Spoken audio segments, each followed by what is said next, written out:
I've been a firefighter for about 19 years. Would I ever go anywhere without my safety gear? Absolutely not. I've been hundreds of calls involving cars. We're there to help. We're always trying to do something. In some of these cases, we don't wear a seatbelt, there's nothing we can do. I've seen cars literally cut in half. The people's seatbelt in the back were fine, but the people in front who weren't literally died in front of me. My message to the public is, trust me, for all the things that I've seen, please wear a seatbelt. A home is not a job site.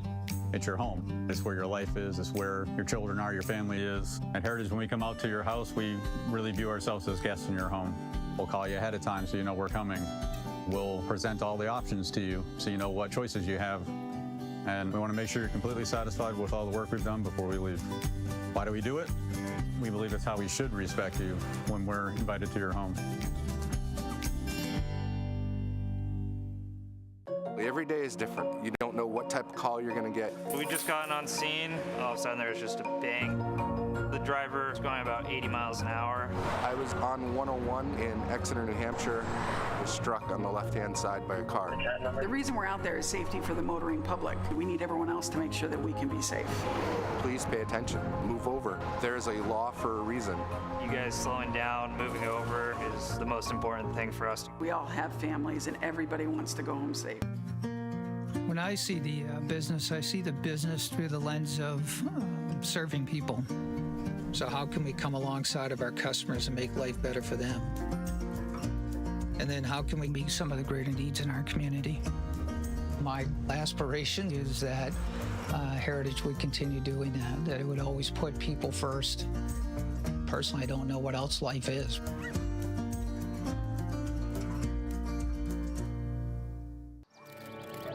At Service Credit Union, we believe that your life is a story. And like most stories, every chapter brings something different. A new adventure, a new calling, a new hero, and even a new beginning. No matter what page you're on, we'll be with you. Service Credit Union. A family-owned and operated business since 1953, Hammond Lumber Company recognizes the value of their team members and the importance of employee satisfaction. Hammond is honored to have been named one of the best places to work in Maine for the 4th consecutive year, and Hammond was once again selected as one of the best places to work in New Hampshire by Business New Hampshire magazine. Hammond is always looking for great people to join their team. To find your place on the Hammond team, click on the careers link at hammondlumber.com.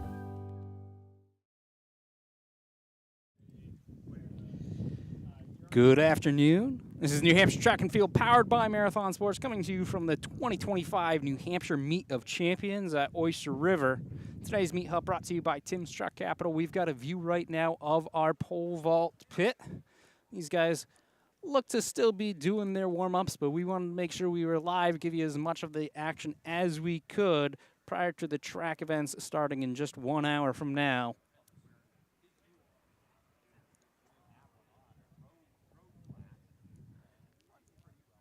Take a look at this. The state record is 15 feet 8 inches.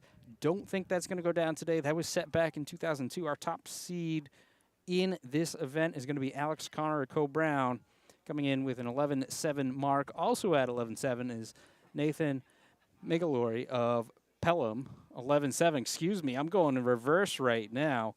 Our top seed, is threatening that record. All right. Glad I'm figuring stuff out as we go. Our top seed is Colby Nyan of Concord, 15 feet 6 inches, 2 inches shy of that meet record set back in 2002. So does have that attempt, a good attempt, good shot at it. He's the only Concord athlete today, so we'll be able to definitely keep an eye on him. Glad we figured that one out. No harm, no foul, as they haven't even started yet, but 10 guys here today. Again, with the meet on a Sunday, there will be some people kind of choosing between different things. I did overhear already that graduation's happening for at least some athletes, so there might be some opting to walk versus run. Tough choice to make as these guys are huddled up for our first event of the day. Again, field events kicking off right at noon, and the track events will start at 1 o'clock. First event on the track will be our 4x800s. And the order from there should seem familiar if you followed any of New Hampshire track this year. Obviously, each meet can be slightly different, but will be the same as divisions last weekend.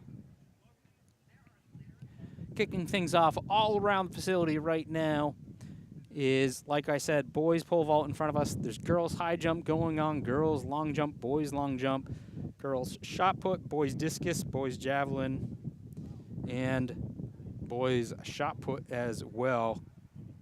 A couple different shot put circles to work with. Those might end up getting staggered slightly, as we could probably have some athletes all over the place with those throws and jumps. But at this point in the season, they've worked hard to get here, and they know how to manage their time jumping from event to event.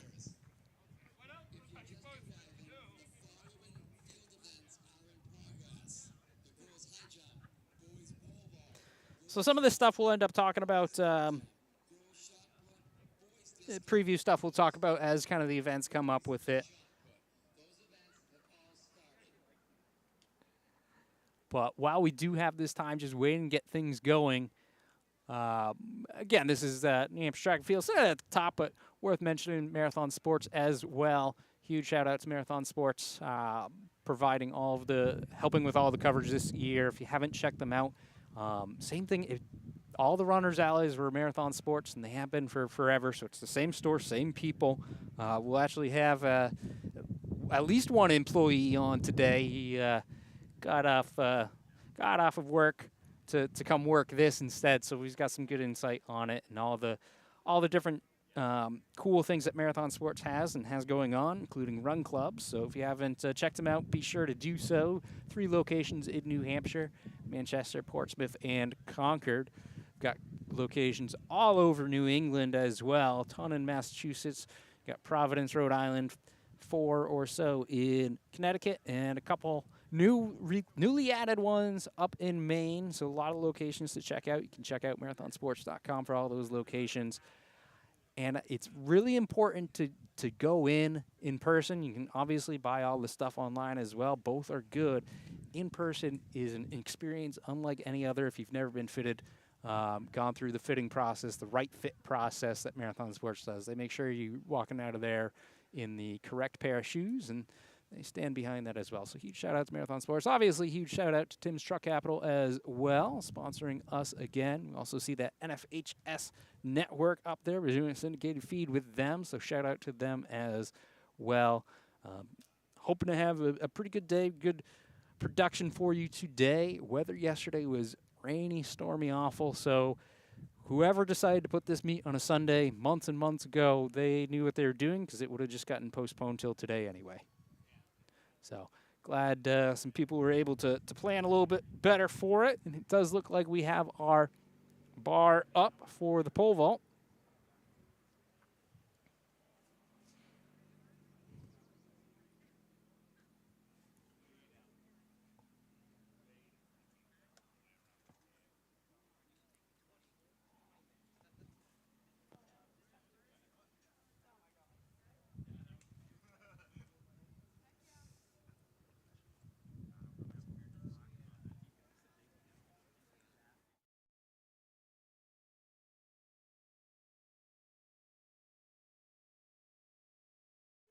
First attempt now. And up and over quite easily, I believe that was, looks like that might have been an Exeter jersey. So a good guess would be Thomas Eastwood comes in with a 12-foot.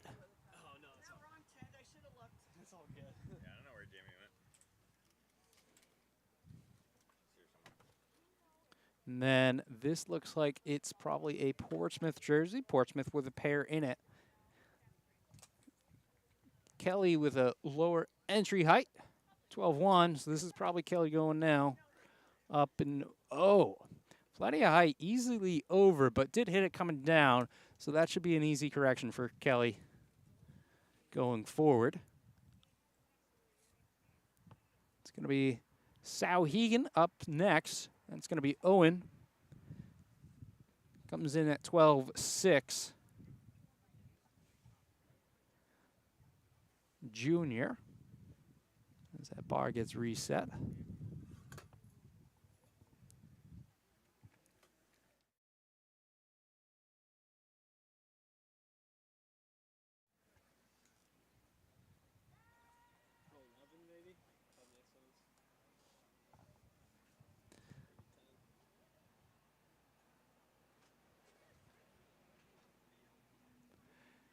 And Owen is up and over without issue. All these guys having pretty good height thus far. Only one miss, but again, I feel pretty confident he's going to be able to get over that.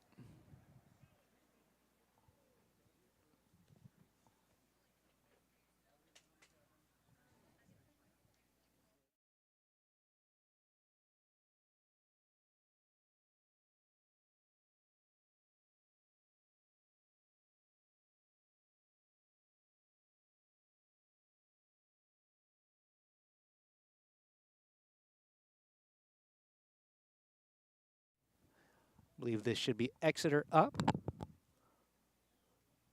Most likely Colby Orleans comes in mark at 12.6. So again, these guys progressing as we go. Not sure if everyone will go for this opening height, as he misses it. Just barely, I would wager. Couple of quick instructions from his coaches. I think I see Coach Tremblay over there. I haven't talked to him in quite some time, though.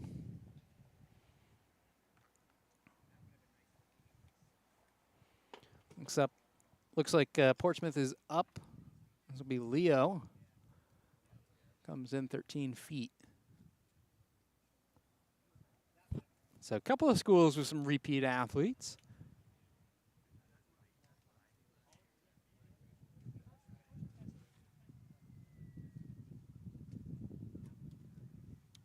Leo, another junior. Again, we see a little bit more time in between attempts when the bar goes down. They want to make sure that it's sitting nice and perfect. So the official do their due diligence, make sure everything's good to go, standards good to go. Those standards, the vertical pieces do slide back and forth. Each athlete gets to choose what they want for standards, and they can change it at any time in the competition.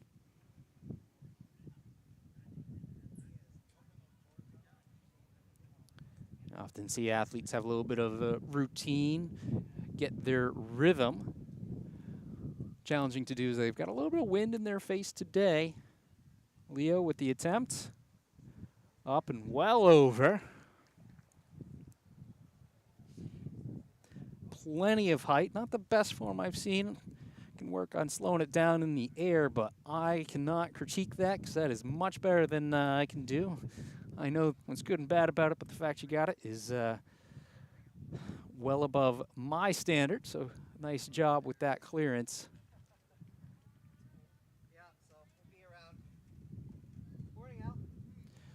Again, with the athletes having their back to us, we're always just speculating on who's who. So I do apologize if any of these names, jerseys don't line up. And up and over.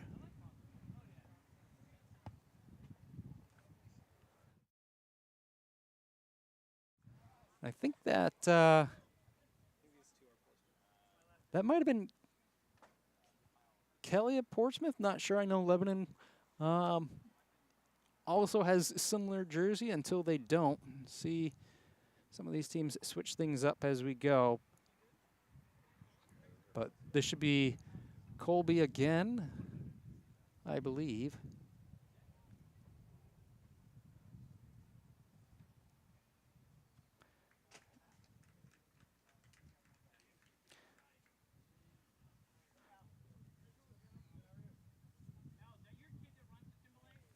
That might have been Thomas, actually. Excuse me. Couple of guys for Exeter. Apologies again if I do mess up the names. Trying best we can with our vantage point. And actually, where I'm seated, I've got a little bit of a tent in the way, so I can't completely see it live. So I'm relying on a monitor. The nice sunshine here as we've got Exeter there reapproaching.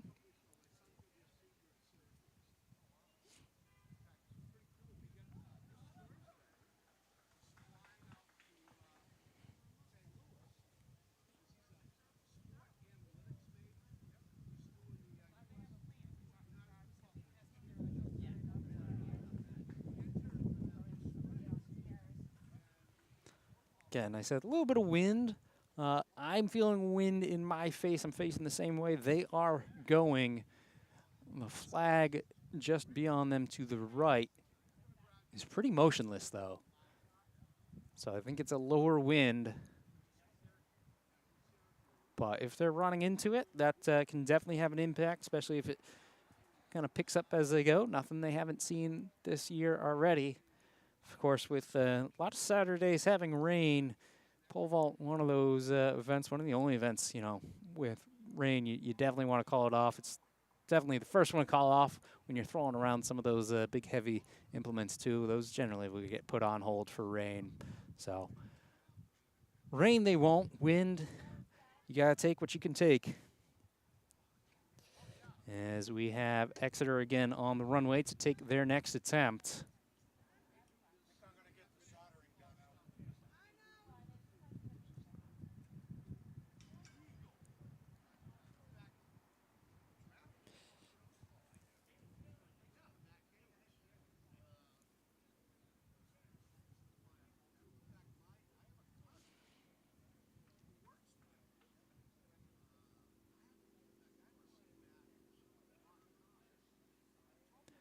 Can see behind them the Bobcats tent billowing every so often. Shout out to the Oyster River Bobcats. We are at Oyster River in Durham, New Hampshire. Shout them out because it is quite an effort to put on a meet, especially a meet of this caliber. You know, there's services coming in, timing companies, all that stuff coming in to support it. But at the end of the day, they still got to get the facility ready. They still got to, you know, help with some of the volunteers. And there really is a lot of work. Saw Nick running around this morning, making sure everything is up to standard for the day. Talked about those external timing companies. We'll hear more about that later, but Lancer Timing is here today. So if you need your live results, you can go to lancertiming.com. You'll find a link for live results today right on their homepage. Once the track gets going, you'll be seeing everything. And with the stream, it actually has a slight delay to it. So live, you'll get a little preview of what's going on. They have times, they have splits. So a lot of great information, all done as it happens, as it unfolds, which as much as we see around New Hampshire, it's not always the same in other states. So we really do appreciate getting those results read live and being able to give you that information, and we'll be able to do so and sound a little bit more educated as we go throughout the day.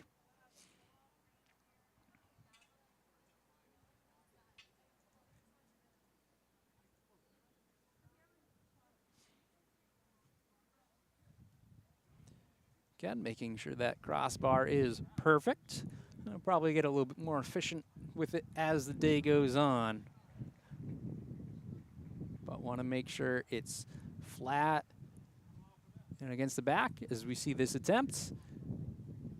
Nice patience up top. Gets on over.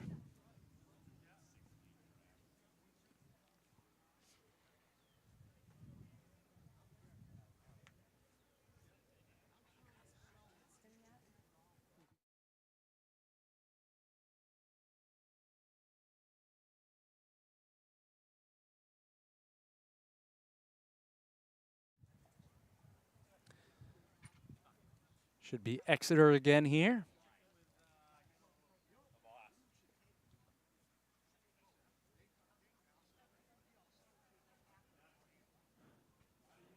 Up and over. Good speed there. Make sure you're building that speed and making sure you don't slow down at the end. So he's able to maintain okay into the pit. Get the clearance because of it. Now this looks like Lebanon jersey to me.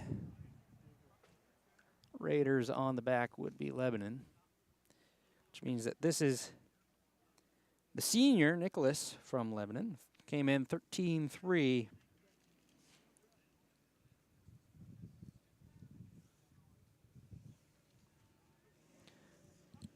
Misses there. Saw the pole. Again, we're not straight on with the runway, but the pole kind of bent out to the side. Generally don't want to see that. You want it to be kind of front and back with the runway there. So that could be a clue to a coach to give a little bit more information. It's probably been about 4 or 5 years since I've done any coaching a pole vault. So once again, I'll reframe a little bit.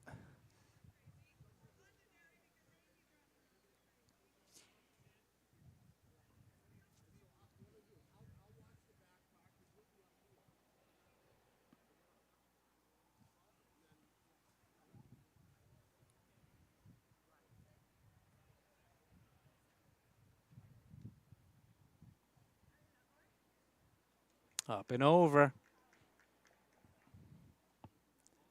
Clean attempt there for Exeter as we see Lebanon back up again. Nicholas Petrucci.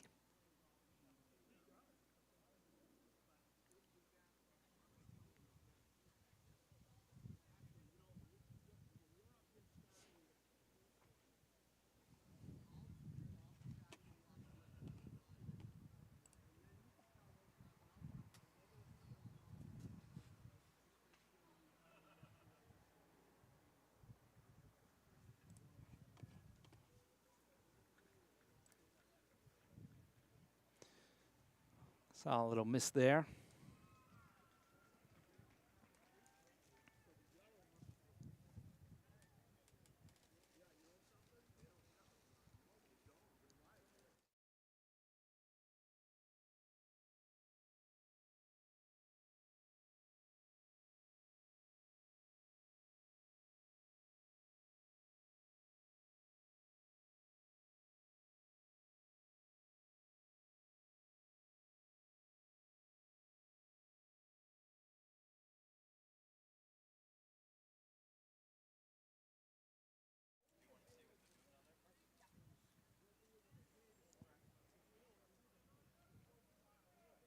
Believe this will be his third and final attempt at this height.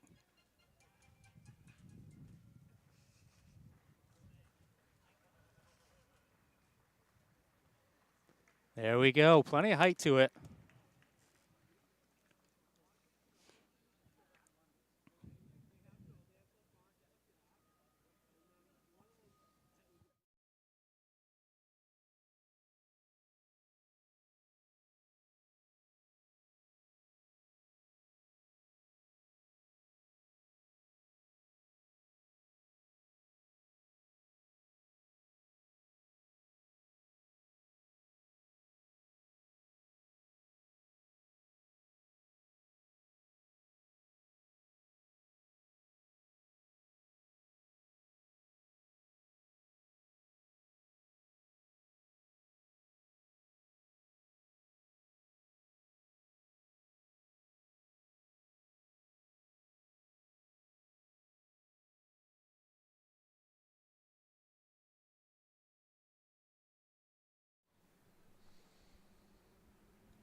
So I took my eyes off of it for a moment. I believe they just put the bar up.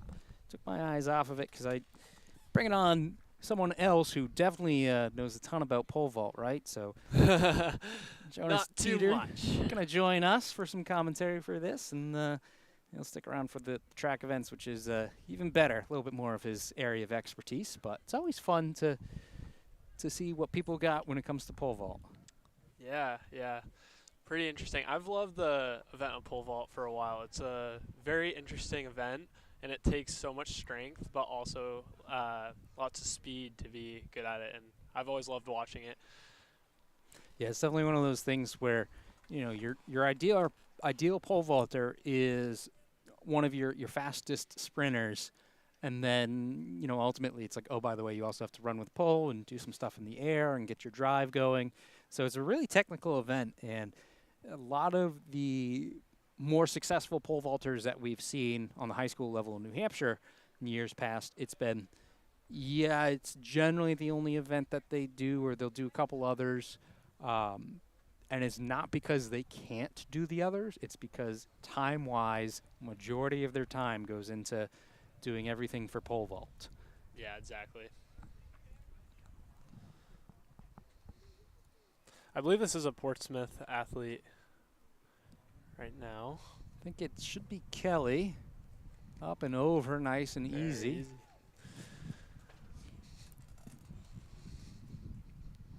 Yeah, so we definitely did go up in height because we are going back through the rotation. Looks like we're missing a couple. They can enter in at a higher height. Generally, you'll see that for the top couple of people. But right now, we see Owen Pazinski of Sauhegan, the junior. Up and over. That is good. Sauhegan D1? D2. D2, okay.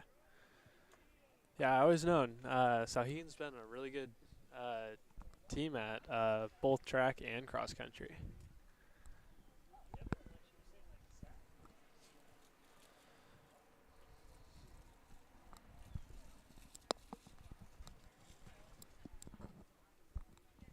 It's one of those things where like a strong team can build a strong team, and it can carry on.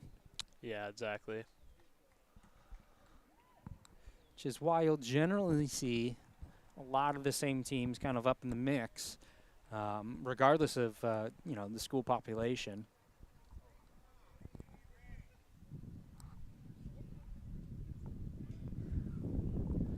Close, but does miss that one.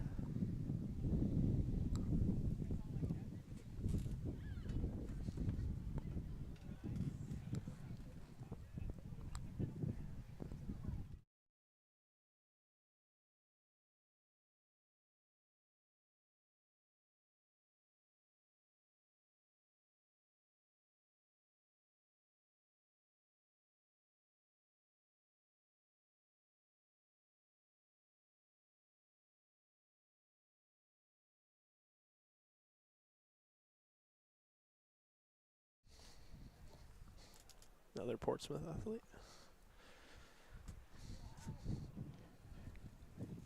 Kind of a hazy overcast type of day.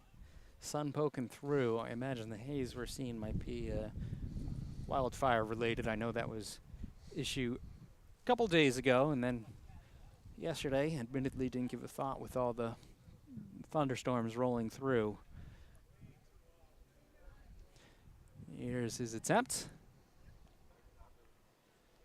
Yeah, I could see kind of the bar going up, lost a little bit of control there. Looked like his grip might have got a little bit off, which is why, he bailed out before getting the full height, and the bar got twisted. So a whole lot of things going on with that one, but ultimately thinking his hands did not stay exactly where he wanted them to.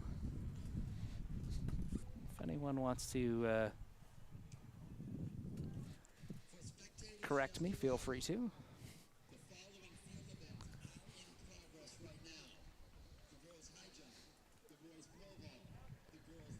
So we got a Lebanon athlete on deck right now. He's going. Ooh, yeah, so, okay. You saw that his pole kind of snap out of his hands. Again, it's the grip there. There's a little bit of an issue. We did see the pole kind of bending a little bit more to the left than straight on, and that makes it a little bit harder to hold on. And basically where it kind of jumped and jiggled, I guess you could say, about his pole would, he wasn't able to complete the jump. He put the energy into the pole, but basically slipped out before he was able to take the ride.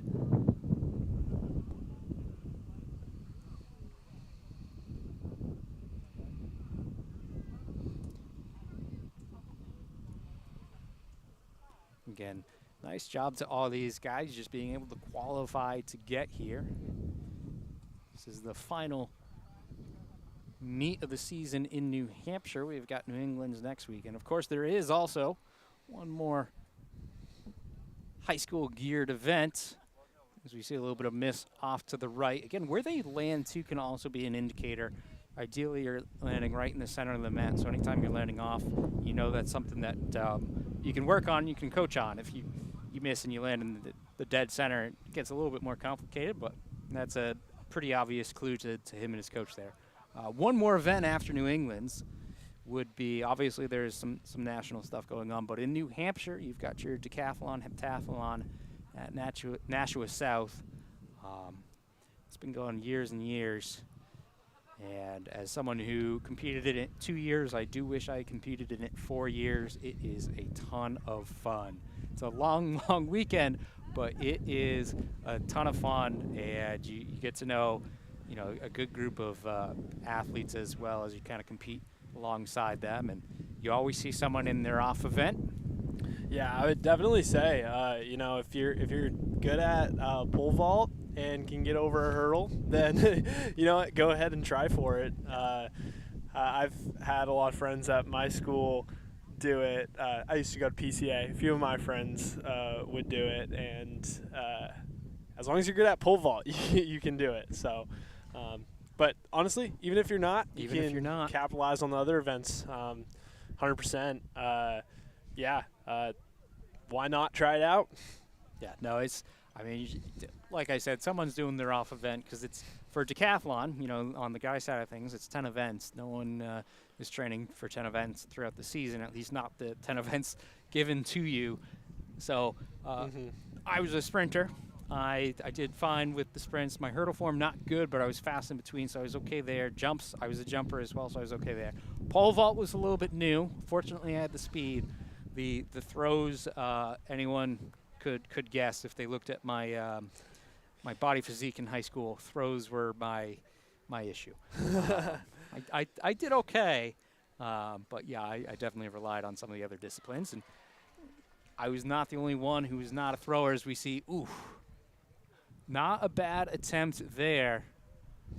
Don't want to get too sidetracked from this action, but again, pole vault was a significant thing because most of the people who are doing decathlon aren't throwers. I was fortunate enough to have a thrower or two in my group, and they can laugh at you doing your throws, and then watching them do pole vault's pretty fun too. So, yeah, who I'm really excited to see at the multis is going to be Colby Career. I know he's not here today, but that kid's been having a really good season. Yeah. And everything. Had a really good state meet, and is just running super fast. So I'm excited to see what he does, and maybe at a national level too. Great patience there, riding the pole. Get to the max point of it before letting go and lifting off. It does give the clearance.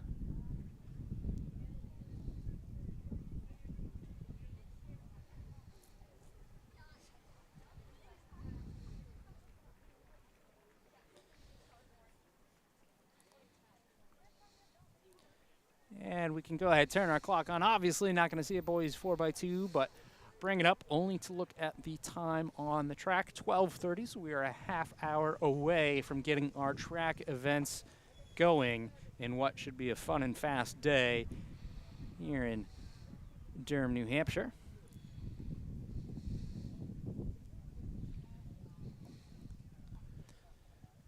Beautiful track, beautiful weather. You can see some good times coming down today. Yeah. So that one, to me, I should really throw some replays on this because I'm thinking that looked like he might have lost a little bit of speed and safely decided to bail on going through everything when he knew he wouldn't get the height. This is such a technical event that if everything's not going perfectly, it's really challenging to get up and over.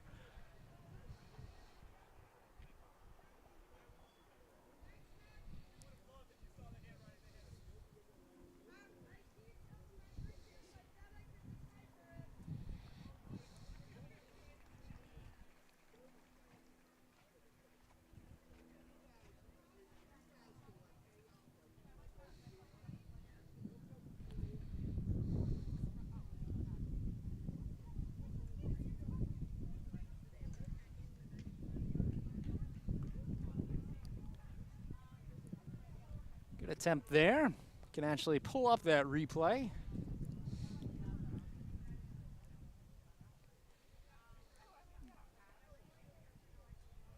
So you can see nice inversion, gets those feet up.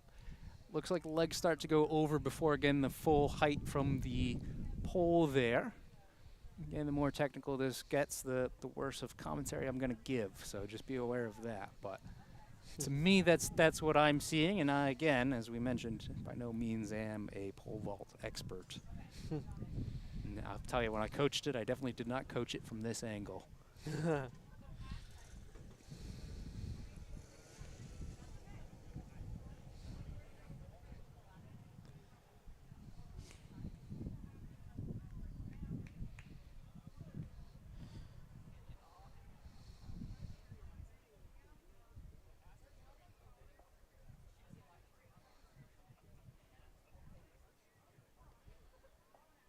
I know it's not on the screen right now, but we have multiple other field events going on too. I'm watching, I believe it's girls high jump. Yep. A little bit to the right. Looks like it's going pretty smoothly, and yeah, it's pretty cool to be seeing a few of these events. Unfortunately, we can't get all of them at once. I'm betting, though, if you go ahead and take a look at our Instagram, we've probably got some content already going as we see a clear attempt there. You can take one more look at it on the replay. Let him get over before we go backwards.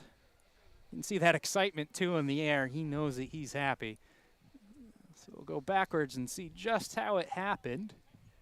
So great extension right there. We see once that pole gets nice and straight, he's going to start pushing off from it. He's perfectly inverted. Great height there. And you can see, I mean, depending on where his standards are and everything, he's got plenty of clearage there. So nice job on that jump.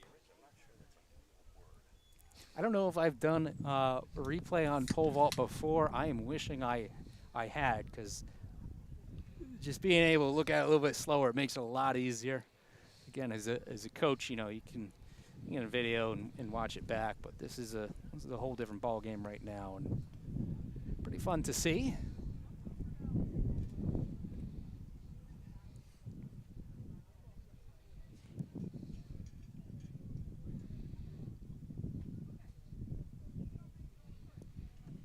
Looks like we might have Patriot Pole Vault in attendance. If you haven't heard of them, you should definitely check them out. Based in Massachusetts, they offer some pole vaulting year-round. Got different things going on.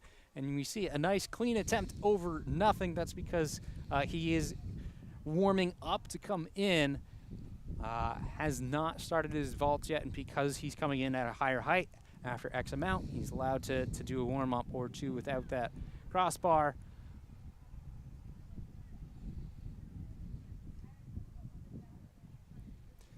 Again, you know, we've got a span of guys here from 11-something to 15-something. You don't, that's a 4-foot difference. You don't necessarily want them all coming in at the same height. So when they are coming in, you want to make sure that they are warmed up and not necessarily at a disadvantage because it started lower. 100%. Fight like a tiger. As you can see, the people with the yellow shirts out there, those are our officials. If you can, say thank you to them. And, yeah, they're doing a lot for us. And, yeah. Absolutely. You can see them all around and organizing and getting everything going with it. There's a ton of them here today, making sure every event right now will have an official at it in case there is any type of record or this or that. There's a large crew of them for sure. I mean, you know, just looking in front of me, I'm seeing probably almost 10 right in this area with track, and obviously pole vault. You can see a few in the mix as well. 100%. Yeah, they do a lot for us. Yeah. Well, I mentioned, you know, we're going to have a Marathon Sports employee on. You obviously are a Marathon Sports employee. Later, I believe we're going to have one of our commentators, correct me if I'm wrong, he's sitting next to us, doesn't have a headset on, is a state official as well, though, yes? Not anymore. Oh, not anymore. Okay, he took a year off. Never mind, a former state official. So he'll have a little insight and into that world as well and can speak to it. I'd be stuck over there, so I couldn't commentate. And we appreciate him taking the year off from it so that he can join us. Of course, that is That is Mike Smith will be on later. I believe Jim McKenzie's around. Jim, I see him right over there. All right. Agrees with somebody, per usual. Nice attempt there, up and over. So Jim will be on. Did you ever try pole vault, Jonas? All right, we need to mic up Mike if he's going to start talking to us. A little bit earlier than he was planning, but you start talking to people who are mic'd up, you get the honor. So, Mike Smith, welcome. Thank you, thank you. Get all your pole vault wisdom. Yeah, none, zero. Did you guys ever have a pole vaulter? So, like, that's a trick question. The answer is no. We've never had a pole vaulter. The Up and other over? flip side of that, though, is we did have a kid that was really good multi-eventer. At the state championship, he attempted the high jump, triple jump, long jump, and javelin. And didn't perform that well because he got so stretched out. At one point, he had 3 events going at the same time. He was not very good at being able to, like, handle that mentally. And so he didn't fare very well. But they took the 2 weeks off. My assistant coach worked with him, took him over to her brother's place that had pole vault, and they worked with him on pole vault so he could at least get the clearance in. He finished 6th at Decathlon. So great. Technically never had a pole vaulter, but we did have a person that vaulted. But I had nothing to do with it, nor would I ever.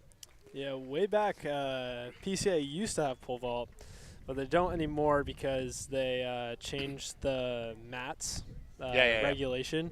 And so our mat, we weren't unfortunately able to use it. And so So you had mats? At one point we did, and then they changed it. Where did you pole vault?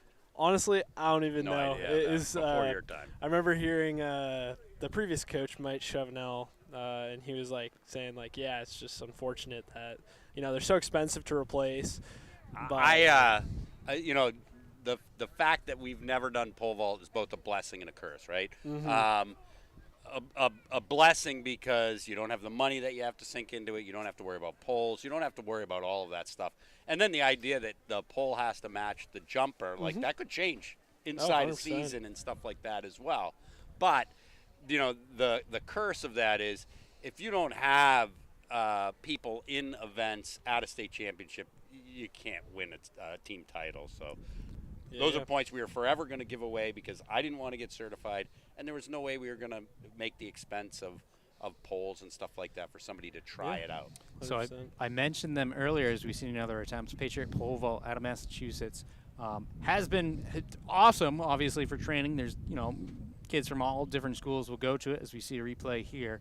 I shout them out again because you can rent poles from them. And, I mean, that has helped immensely. When I was coaching, we'd probably rent half a dozen or so poles this season for different kids. And because, you're going to – a lot of the athletes, they'll switch pole halfway through. They'll get to a certain point where it's like, all right, you're jumping really well. You're really strong. You might need to move up to this other pole that allows this. It's a little bit more technical, but it might be a little bit taller, might have a little bit more spring give to it. So I know a lot of I don't want to speak, again, I don't know much about pole vault, but I do know a kid that was clearing 15 feet in high school in Massachusetts, and that's where he went to get his practice. He wasn't doing it. Yep. And he was able to practice all winter, so try to learn how to pole vault and perfect it in a 10-week season is pretty difficult for something that technical. We talked about, if you're pole vaulting, generally it's your only event, not because you can't do others, is we get a clean make there. And it's because it takes so much time. And again, you're seeing a lot of those more talented athletes. Yeah, they're going to Patriot because they're getting coaching year round with it. As we take a look at that replay of the make. Jonas will appreciate this as a distance runner. I don't know that you would know the name Rick Elliott.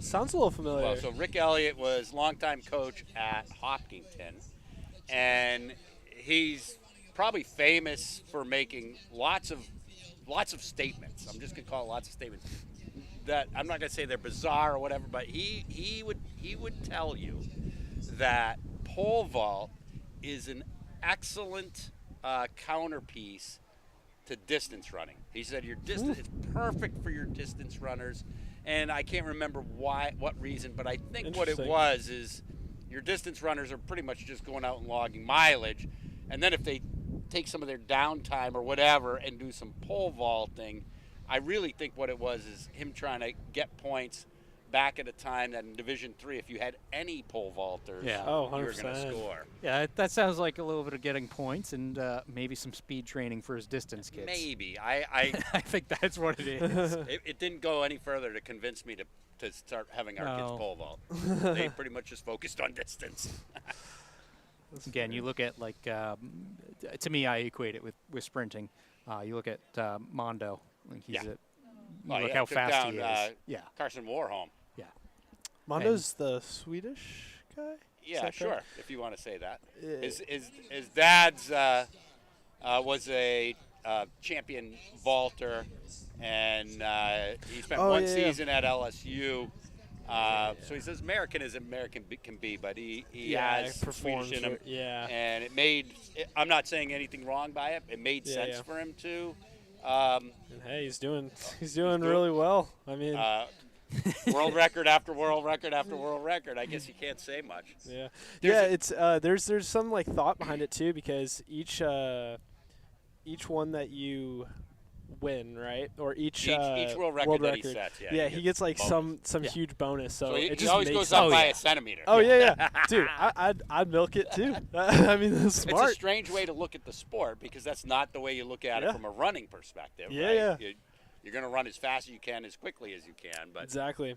Unless you were like Kipchoge and you're like breaking your marathon record by 1 second. But I don't think you leave the marathon to that much chance. Exactly. I think you want to put up as good of a time as you can.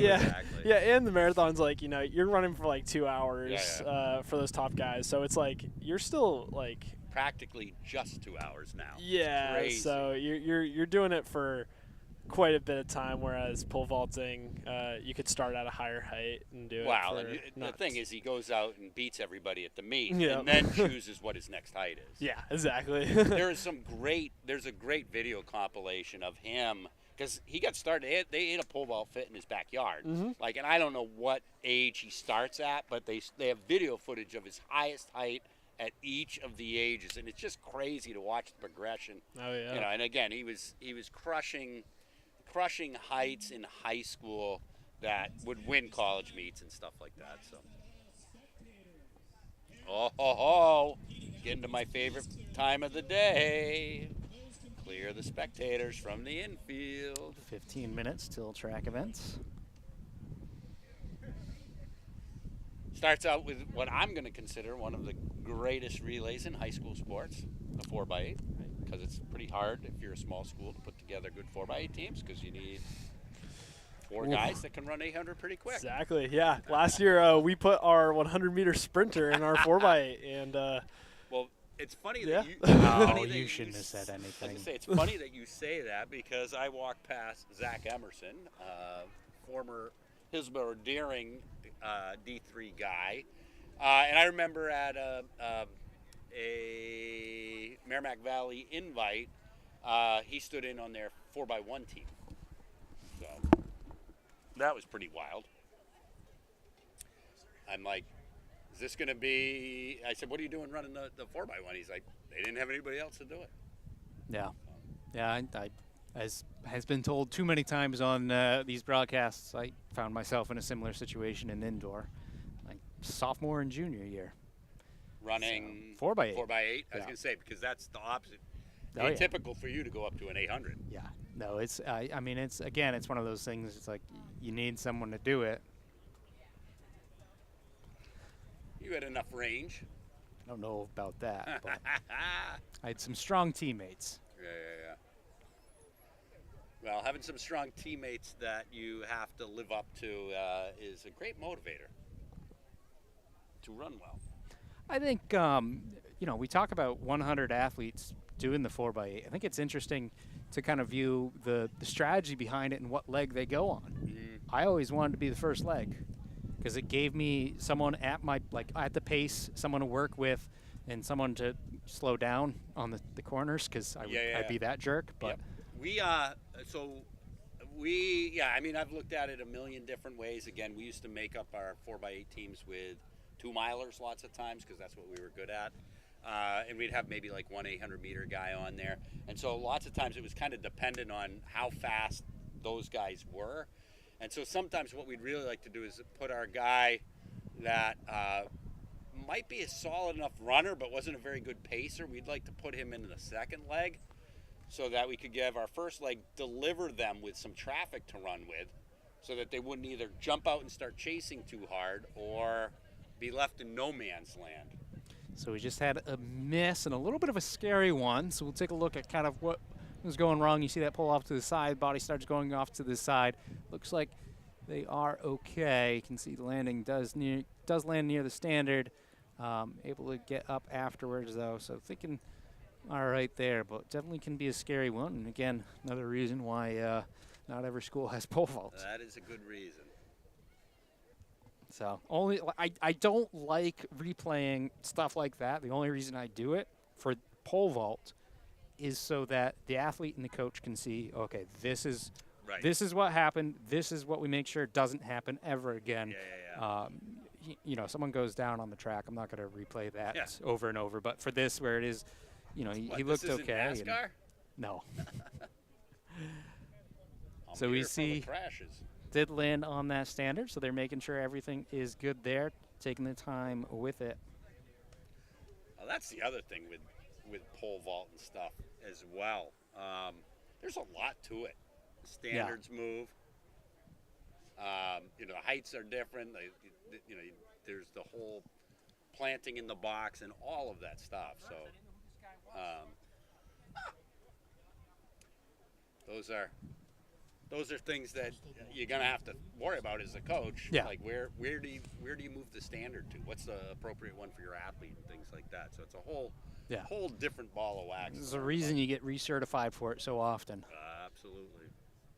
And I again, you know, Jonas had mentioned with the mat rule change, you know, his team being done. Like that's the thing, is they constantly work to improve the safety of it. And I believe what he's probably talking about, you can see it right in the pit, that yellow collar that was added in the last decade as another safety measure. Or something like that. Yeah. It's also the other thing is, like, if you're a school that doesn't currently do it and you're getting ready to start pole vaulting, you're looking at, you know, just you know, being able to have the standards and all of that other stuff. You're looking at $20,000, $25,000 investment. Yep, they're not cheap, and and they change. And in the off season, you got to do something with them to protect take them. up a little bit of room. Yeah, so you'll essentially have a whole shed or closet or whatever devoted to them. And well, they even now have, like, they have mobile, I don't know what you call it. It's like a hard shell metal cover. Yep, yeah. On wheels that you can just pull over and put it right on top. Then you just got to make sure the mice don't get in it. Yeah. Absolutely. I do see a bunch of boys standing in front of the clerk's tent, so they're getting ready to get all hipped up and everything. Yeah, about 10 minutes away from the track. So we see Souhegan going down the runway, up and over. Nice job, a little clap at the top. Happy about that. Check it out again. You were doing some filming. On the replay. Back. Yeah, I was. What do we got up there filming? I believe that's Ben, right? Ben Larson? Is that what Ben Larson? I don't know. He's got a whole head of hair. So. Yes, Ben. We just got confirmation. It is Larson. He's looking. His flow is looking pretty good. His sister used to run, correct? I think he still runs, right? Sister and brother, yeah. Oh, okay. Yeah. Cool. Yeah. Emma and Anders. So just teaching him how to use the cam. It's not too hard. I'm pretty sure he'll get it. Last time the problem with the camera for me is I take so much time off that I forget. So I think at Manchester Invite we videotaped the whole segment with either no sound or something to that effect. You basically. We skipped the upper section. Yeah, you stopped recording when you're supposed to start recording. Yeah, it was one of those situations. I feel like I remember watching that. Yeah. They have a weird thing with like a green light and a red light. You think green light means that it's going, and the red light means that it's stopped, and that's not the way it is actually. Yeah. Well, interesting. Red is record. Red is record. So. Yeah, I'm sure he's got it. So, once again, just a few minutes, probably 8 minutes or so from the track events going, which is a good time to reintroduce ourselves. This is New Hampshire Track and Field, powered by Marathon Sports. Meet coverage today brought to you by Tim's Truck Capital and NFHS Network. We've got our 2025 New Hampshire Meet of Champions, Oyster River High School here in Durham, New Hampshire. Again, we've been underway for a little less than an hour, watching some pole vault action, the track stuff. A few minutes away from getting going. Less than 7.5 according to the display. Though I do see boys checking in still, so hopefully the girls are all checked in. And if you are looking for live results today, you can go to lancertiming.com. You'll have all your live track events, and once field events, as we see up and over. Once field events are scored and tallied, you'll be able to check out those results there as well. I'll definitely be taking a look at these pole vault results later today. I'm looking over. I see the Oyster River girls warming up.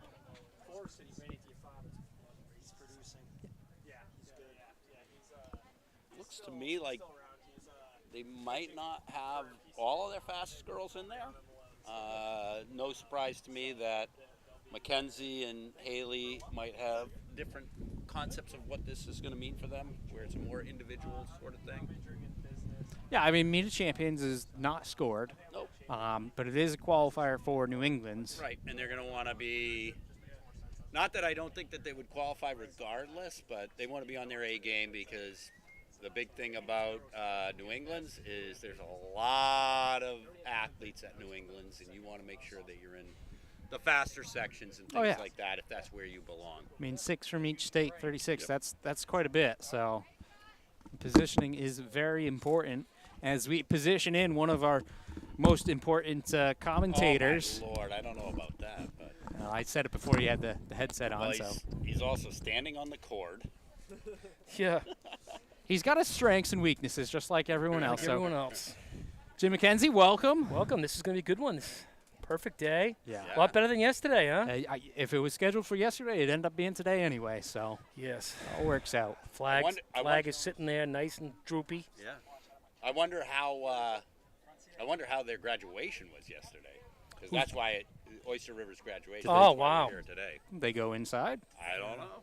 Probably had to. I feel like they used to do it right at UNH. At UNH? Yeah. It was funny, the last 2 days, Friday and Saturday, you had to wait for it to rain, but when it rained, holy moly, did it rain. I was out in the trails in Lebanon yesterday, and it was wet. I mean, I was out there when it was raining, but there was so much water on the trails. It was unbelievable. Hopefully, we don't have to listen to WMUR talk about a drought this year. Yes. You know what I mean? They seem to, regardless of how much rain we get, we still hear drought a lot. Take a look at the track there. See that clock in the middle, 12:55, 5 minutes away from getting going. No one on the track just yet, but like you called out earlier, guys over there, girls and guys, getting those hip numbers. I see Scott Clark over there looking very serious. So Scott is very serious. Scott is a stud. Another ageless wonder. Yeah. Him and Ernie Brake drinking out of the same. Thankfully, he's gone bald though, like the rest of us. Ernie has that flow going with his hairstyle.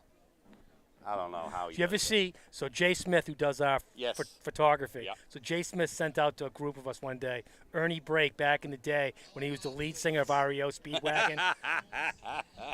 Kevin Cronin. It's unbelievable. I bet Kevin Cronin doesn't look like Ernie Brake anymore. No, Kevin Cronin's got some gray hair. He's a lot older and a lot more wealthier, I'm sure. Yeah, probably. I actually drove by Ernie's yesterday on my way to Lebanon. You did? Every time I go through, I just swing by, see if he's out in the yard or something. No, that guy's unbelievable. Yep. The Keys Are Lake Running Clubhouse. a.k.a. his garage. Let's see what one of his proteges, Dahlbeck, does today. Dahlbeck, yeah.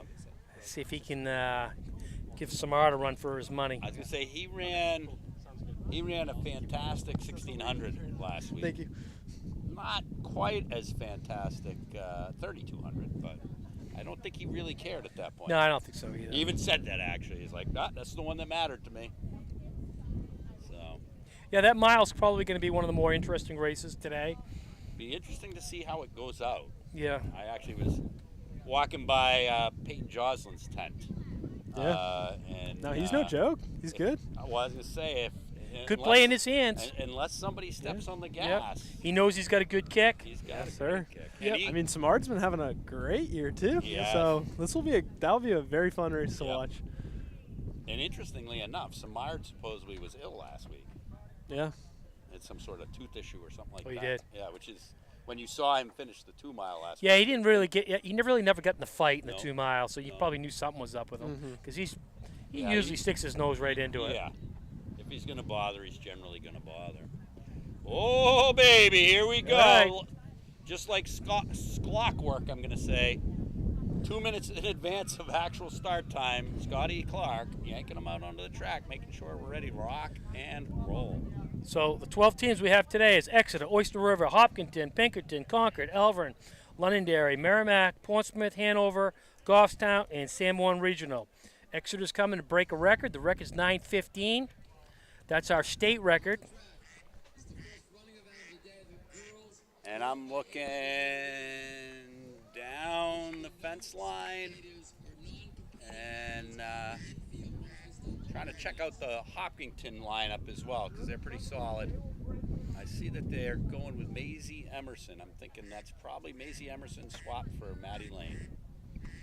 I will say, the Exeter girls here, #1 seed coming in, they are doing very, very well for themselves this year. They did really well at nationals for indoor. That is true.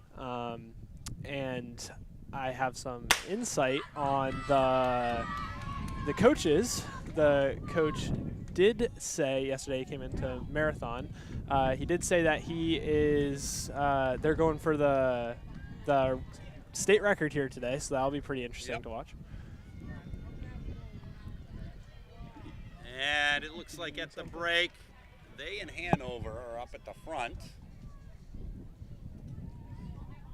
followed by Sanborn, Portsmouth, Concord,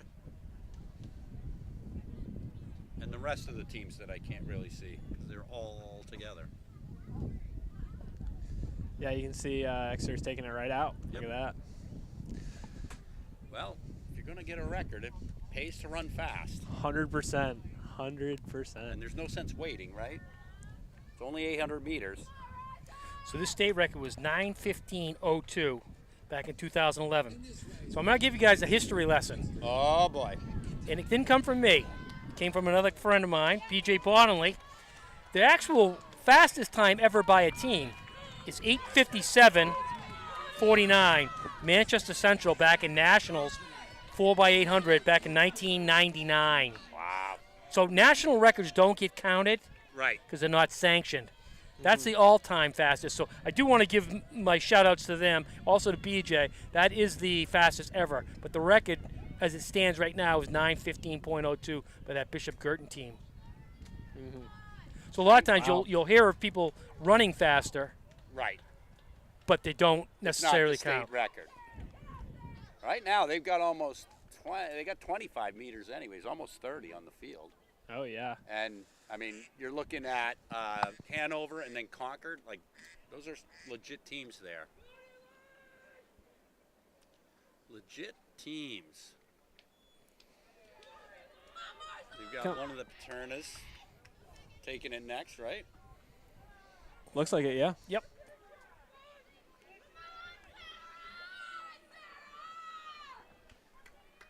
First leg is going to run about 2:20.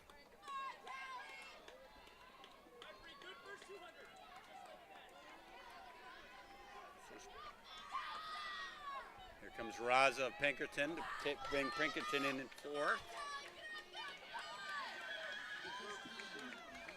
Wow. So one big observation, we know Oyster River is not coming with their A team. No. I kind of saw that when they were warming up. I didn't want to say anything in case I wasn't seeing what I was seeing. But I think that would have been one hell of a race if you could put Exeter I think so and Oyster too. River together. I think so too. Yeah, I was talking to one of the Oyster River girls. I think it was one of the Kavanaughs, and she was saying that they're saving their A relay teams for nationals this year. Gotcha. Should make sense. Yeah, I think they could do some damage. But hey, their B team's still pretty good. Oh, I mean, yeah. look at them go. Like, No doubt. Well, everybody came. I mean, that was the top team came through in 2:20. The worst team came through in 2:40. That's not too bad. No, yeah. Exeter again out to about 30 meters. So she hit Over that lap in like Hanover. 66. What's That's that? crazy. Came through that lap in 66. 66. That's pretty fast. Yeah. How's about 50 meters, it looks like.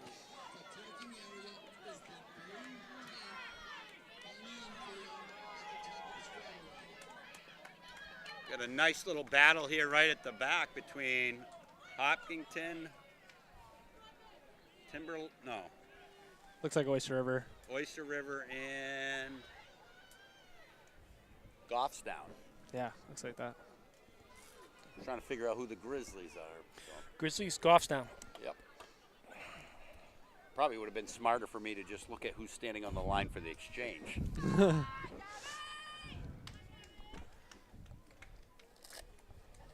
All right, here comes one of the Paternas into the handoff. We're going to be somewhere around 440. Okay. Just under 440.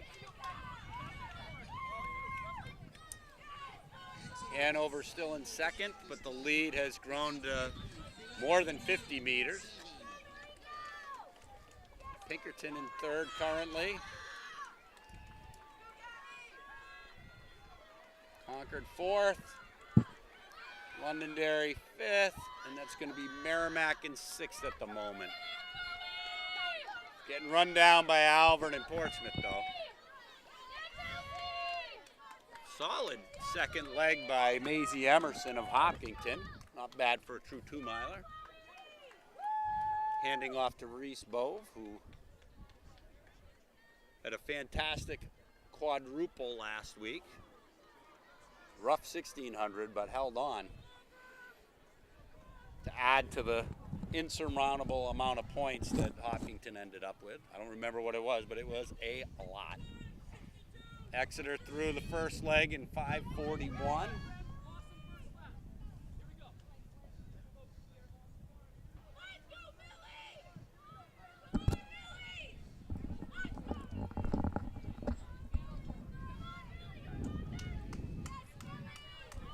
Hanover is almost in second place and down 100 meters. Wow, Exeter really getting after it here.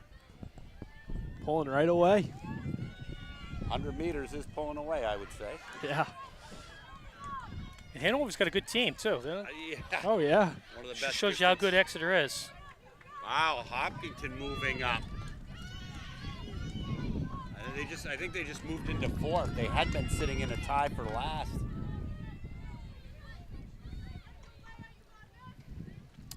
All right, we are 100 meters from the final handoff. We've got the other Paterna. Looks like Shaylee Murdo is in this race. She is. And she's quick. She's very quick. So she could bring some home for Hopkinton. Well, right now they're sitting in sixth place, and I think that's the goal. Okay, perfect. Probably making New England's, I would assume. I'm sure they 100%. want to finish higher than that, but I think sixth is probably what they were looking for, or being in sixth at this point, be what they're looking for. So they were 6:56. What's that? They were 6:56 at the handoff.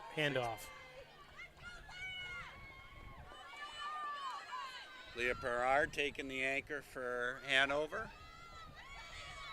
Pinkerton out next. Wouldn't this be awesome if Saysaw was taking it for Concord? Yeah. That'd be some range. So Shaylee Murdo takes it in 6 and has eyes on people in front of her. So Exeter is going to go into their last leg, having lapped a quality field here at MOC's. Wow, they went through an 8 flat. Yeah, they got this one in the bag. bag. This one in the bag. Yeah. Yep. What's the time they have to run? 9:15. 9:15. Yeah, oh, wow. 9:15:02. Right now they're like 9:11, 9:12 pace. Yeah, they got that. Well, As and long as they've she hold on got to it. the traffic spread out enough that she gets to chase people. They went through in 8. Second place is going through in 8:27. 27 Yeah, they really ripped it lead. open. They ripped it. They get the right person anchoring, and she's the girl ahead of her is the right distance away to make it work for her. Exactly. Well, Londonderry doing a great job at cutting into Hopkinton, sitting there in 6th. Working for it for sure. Here she comes. 9 minutes on the clock. They are going to crush this. They're going to break 9:10. They are. Hats off to those ladies. Nice job. Fantastic. No cheering in the broadcast booth, but No, they earned it. they earned that one. We've got Hanover turning for home now.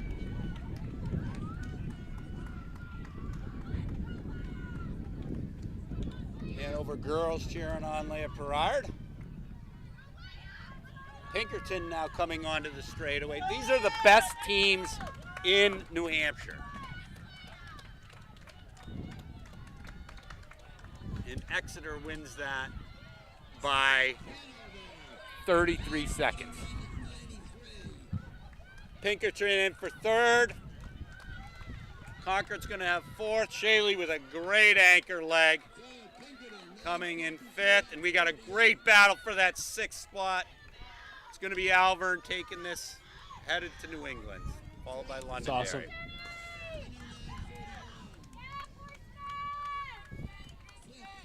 Looking over, Shaylee Murdo looks tired, but she does not look like she's done for the day. I think she's running the open 8, right? I would assume Yeah. so. So officially, Exeter takes that 9:08.57. Hanover 9:41.93. Pinkerton 9:54.38. Concord 10 flat .31. Hopkinton 10:04.19. And 6th place 10:08.43. Those will be the 6 teams moving on to New England's. It should actually be interesting as well, this race, because we've got Salem, Pinkerton, Milford. I'm looking down the line. Looks like Milford's got the A squad. And those boys can run. Oh, yeah. So it'll be interesting to see what happens when they've got people in front of them potentially. We also got Nashua South, Nashua North, Newport, Hopkinton, Bishop Girton, Pelham, Portsmouth, Wyndham, Oyster River. State record was set last year at Bedford High School, 7:47.01. That's pretty quick. That was a good one, man. Redmond popped a 151 on that one. Yeah, it's crazy. And we're off. But it takes 4 guys to do it. It does. And the other guys was Pulsifer, Beckering, and Fish with Redmond. I know. Yeah, that team was crazy. Yeah. It was great. And the record was 7:47 also from Sauhegan. And Cole Brown had run a 7:47 also. So we've had 3 7:47s. Portsmouth out to the lead right now. Looks like Salem, BG. Can't really tell after that. Looks like Milford's sitting in, well, just making a strong move. Moved into 3rd.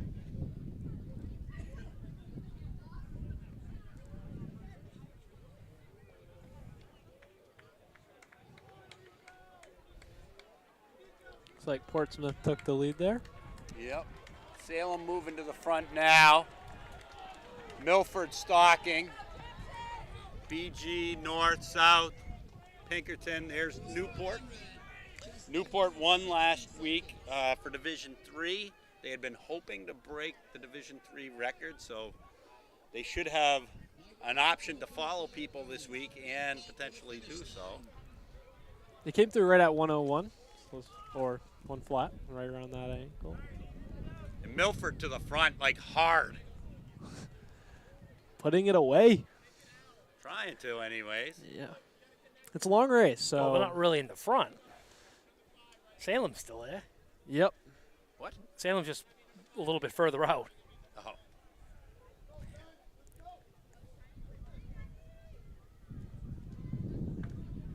Am I missing something here? I think so. Yeah, he made a hard move. Oh, gotcha. I was wondering Yeah, what you were saying. Oh. Here comes South. Look at that. Hey, he was so far out in front, I missed it. Yeah, too flat.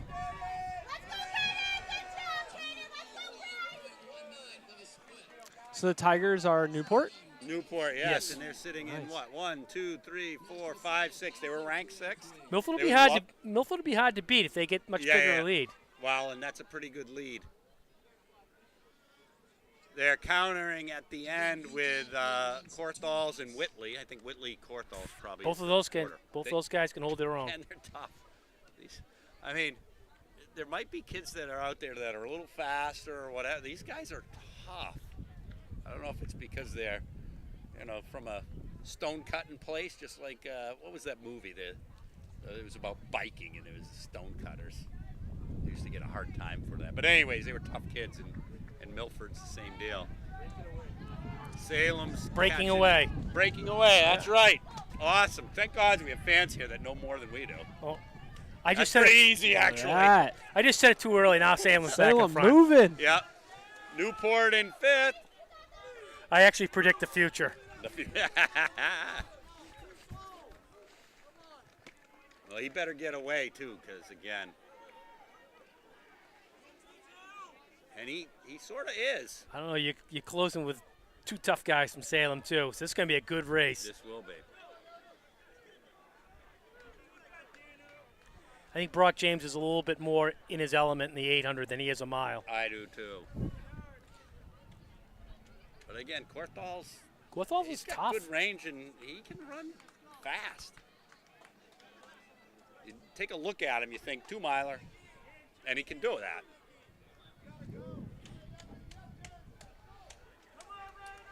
He's got 30-meter head start, so that's going to be tough to bring in.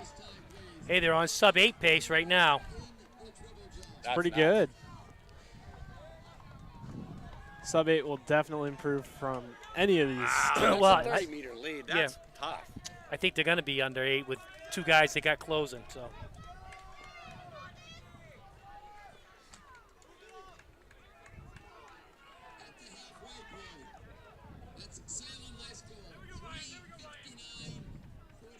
Whitley has moved into 3rd.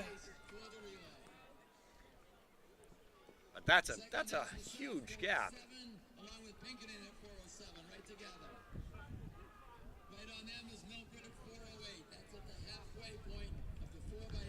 This Salem guy looks smooth. What's his name? Yeah, he looks like he's running the mile. Yeah. Except for he's running 4-minute mile pace. Yeah. No, I like the way he looks. Guy's got some potential in him. Whitley into 2nd, South 3rd, Pinkerton 4th, Newport 5th, Oyster River 6th. So you think Salem goes for a real good time, or do they? I don't know. Or does Brock James want to have an 800 chance at? Take down. See if he has a chance to take down Zumbach. Yeah. You notice who's not in this race though is Zumbach. So Well, I think those guys. I think he's got a big day ahead of him today with the 800 and the 400. So I think Exeter is going to be coming for them in the 400, and I think Nashua South is too. I see the Salem coach down there yelling at him with 100 to go, and he just put his arms out. So I think they're going for it.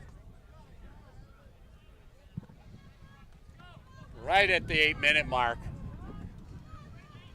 Yeah, these guys can He put up got a good out one. quick anyways. Whitley handing off to Korthals in second, South third. Oh, Korthal's going Pinkerton's for in it. fourth, but Newport's coming right on. This is going to be good for Newport to be able to have Pinkerton right in front of them. The Nice biggest handoff. the biggest school and the small school. Yeah, exactly. How many Newports get your stuff in Pinkerton? Are we talking all the townspeople or just the members of the school? Pinkerton, That's yeah. a good question.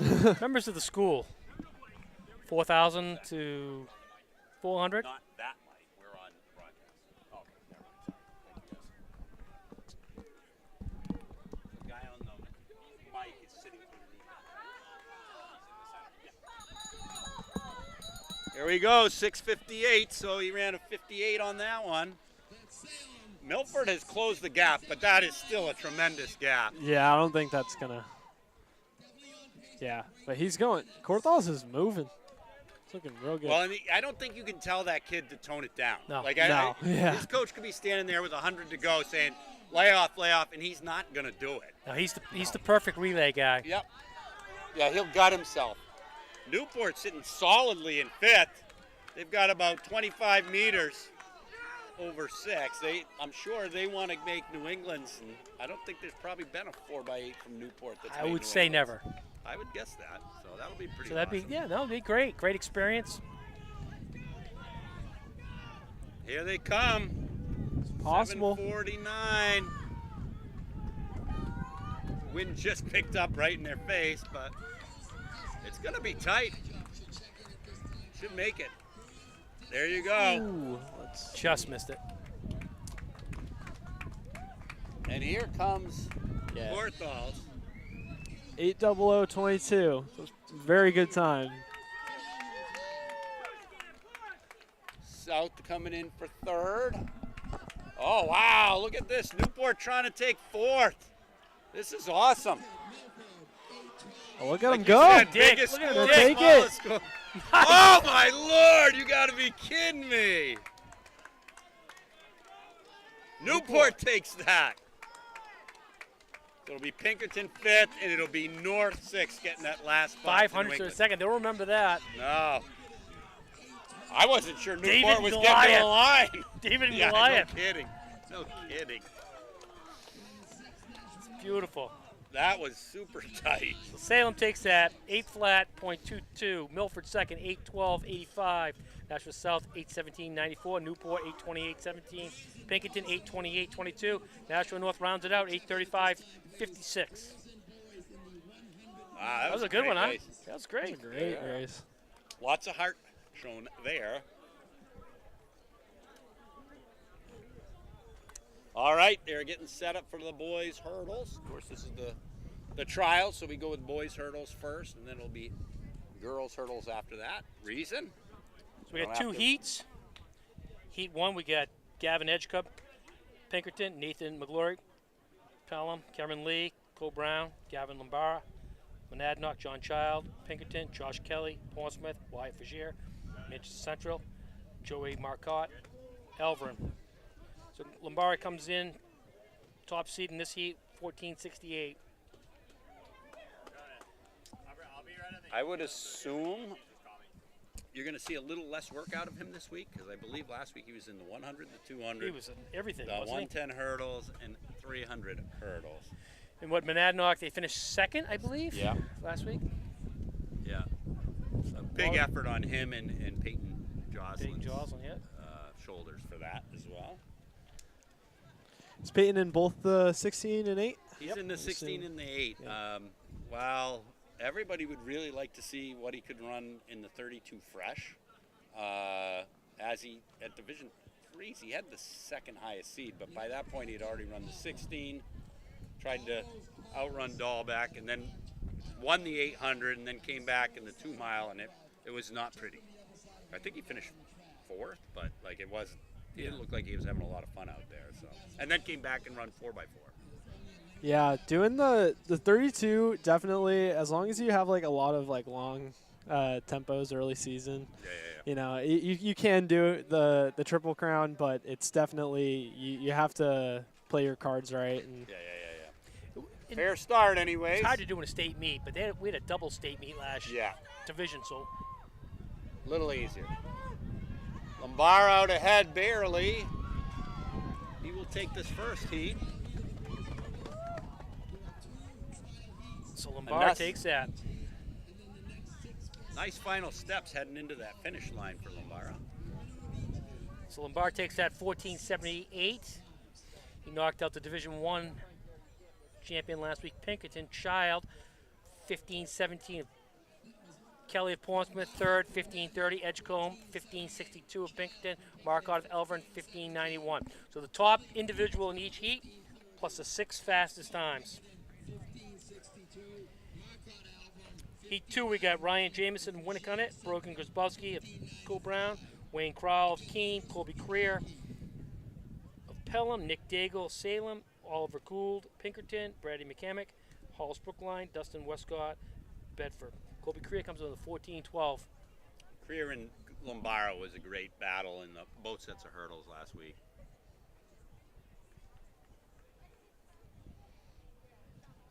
Record is 13.93. Billy Powers, Winnicott, 2018. Billy Powers. But this is the closest anybody's come in a while, 14-12. We had a nice wind last week, but a nice wind doesn't always mean good for hurdlers. Not for hurdlers. It throws you off your rhythm. Those hurdles come up really fast. Here we go. I don't see Creer. I think he actually is graduating today. So unfortunately, even though he's been having a really good season, but Keen with that. Well, that's too bad, huh? So Daigle, Salem, 15.23. Wow, I thought it was the other Crowell, Keene, 15.25. Gould, Pinkerton, 15.54. McCamick, Hollis Brookline, 15.59. Jamieson, Winnicott, 15.77. Westcott, Bedford, 15.84. Grzybowski, Co-Brown, 16.80. So you said that he's graduating today? I believe so. Yeah, that's what I heard. Did their graduation get moved, or do they plan graduation on a Sunday? Honestly, I mean, it has been raining the past 2 days, so I wouldn't be surprised if they did move it, but Sunday is a weird day to graduate. It seems that way. Yeah. I suppose, if you make it for Sunday afternoon, you kind of know everybody's commitments are all set, so.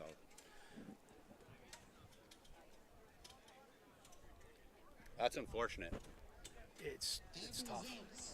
I'm not gonna judge anybody else's decisions. Right. It's just what it is. He is, and he's one of the smoothest hurdlers out there. Yeah, he is. Oh, yeah. Yeah, lots of different conflicts today. I mean, Christian Barnes, I'm sure you guys have heard about him. He's our distance runner from PCA. He actually qualified, but he actually has an SAT to take today. So, people have on a Sunday, too? I know, right? I'm thinking the same exact thing. So I thought you were going to say it was a religious thing, because I've had a couple of athletes that won't race on Sundays. Yeah. No, it's just, it's been a SAT. weird scheduling year for lots of things. Like 100%. even when you look at the season schedules, they were kind of different. So Heat 1, we got Olivia Lorenz, White Mountains, Molly Flynn, Portsmouth, Tiana Brown, Nashua North, Avery Baumgart, Oyster River, Bristol Sherland, Cole Brown, Adeline Daganis of Belmont, Samantha Tatro, Pelham, and Ruby Gopp of Bedford. Baumgart comes in with a 15.23, Sherland with a 15.17, but Baumgart, Sherland with a 15.23. Yeah, it's tough when you have to make those decisions. Yep. Mm-hmm. Yeah, I'm pretty sure last year Bedford, they had graduation on New England's, and then so they all, with that great 4x8 team and Fiona Lee and all them, I'm pretty sure that they had to make that decision as well. Yeah. I'm gonna be honest with you, I'd miss my mother's funeral. That's the way it goes. Wow, we got Baumgart. This is tight. Whoa. Baumgart will take that, but I almost thought she was going to leave some of her face Sherland on the track. takes it. 15.35. Baumgart, Oyster River, 1536. Brown, Nashua North, 1585. Lorenz, White Mountain, 1608. Gontis, He needs Belmont, to check that 1614. camera. I Flynn, swear it was Portsmouth, 1641. Hey, Baumgart. my mother's been dead for 5 years. Just keep your eye out for lightning. I'm not standing too close to you then. I did make it, though. Heat 2, we got Zoe Kirk, Dover, Ava Millie, Pelham, Grace Dow, Hollis Brookline, Chanel Thomas, National North, Maddox Lovely, Newport, Nora Pelletier, Kingswood, Victoria Ford, Manchester Memorial, Cindy McVicker of Exeter. It'd be foolish to say that this heat is stacked, because they're all stacked, but there's a lot of champions in this one heat. Chanel definitely comes in as the overwhelming favorite. So this record here is one of the ones we need to update. It's Annika Scott said it last year, 14.19, but it actually is 13.94. Checked it this morning when she won the New England Championship with a -1 wind. As you said, Thomas way out in front. You've got Dow and Lovely chasing. She killed it right there, boy. She did good. Yeah. Well, that's what I'm saying. I'm looking at this heat, and there's a number of people that were divisional champions in one event or another, and she just left them in the dust. Thomas takes that 14.76. Dow, Hollis Brookline, 15.46. Lovely, 15.92. Pelletier, 16.61. Kirk, 16.66. Ford, Manchester, 16.99.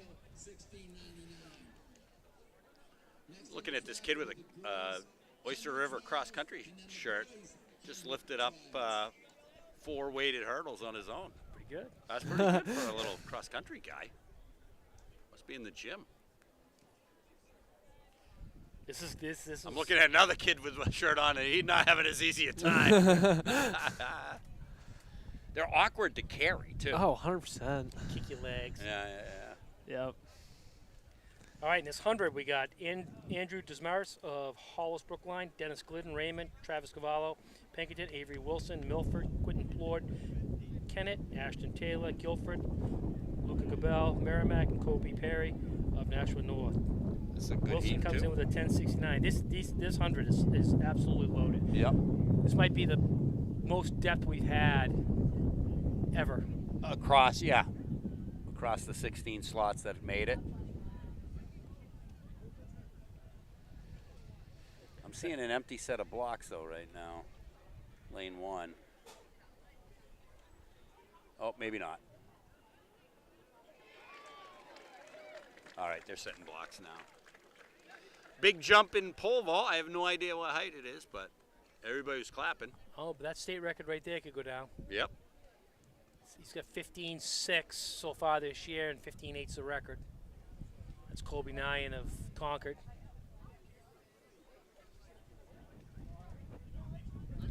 But Concord's got some superior athletes this year. Yeah. As we'll see in the very next race after this. Yeah, that state record could go down today. The wind's going the wrong way Wrong way right now. Wrong way, but it's the right way if you set the record. Yeah, right. There were a couple asterisks last week due to heavy winds.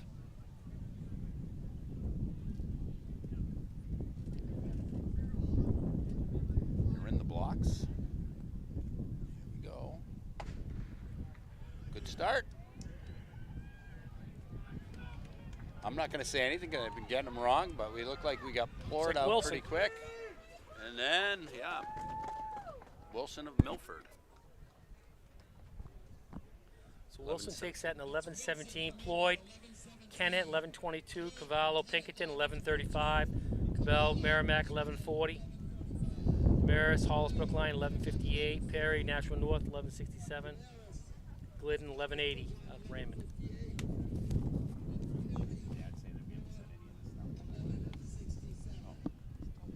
So nothing really fast there.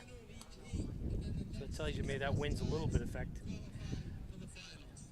Heat 2, we got Griffin Massawas of Londonderry, Winston George, Pinkerton, Kendrick Edwards, Conval, Samuel Bruno, Hollis Brookline, Caesar Flan, Manchester Central, Gavin Buxton of Bow, Brendan Sanchez, Sanborn Regional, and Luke Peters, Nashua North. Bruno comes in with a 1064. Wind dated last week. Record is Gencho's from last year, 1068. Kid was crazy. I don't know if he's here today, but he's been at the last couple of meets that I've been to. He's an interesting guy to talk to. Is he? He's pretty soft-spoken for a sprinter. Where did he end up going? Where did he end up going? I think he ended up going to Holy Cross. Yeah, he did. That's right. Because I think him and Tim Kelm, they still race together. I know So Tim they both talks went to about Holy it. Cross? No, so Tim actually goes to Babson, Oh, okay. but they're at a lot of the same meets. Yep. Obviously different divisions, but that's the great thing about track is you get to compete race in across division. all division. Yeah, it's pretty awesome. It's a great thing about track, road racing. You can go up against the best of the best. 100%. So they're in the blocks.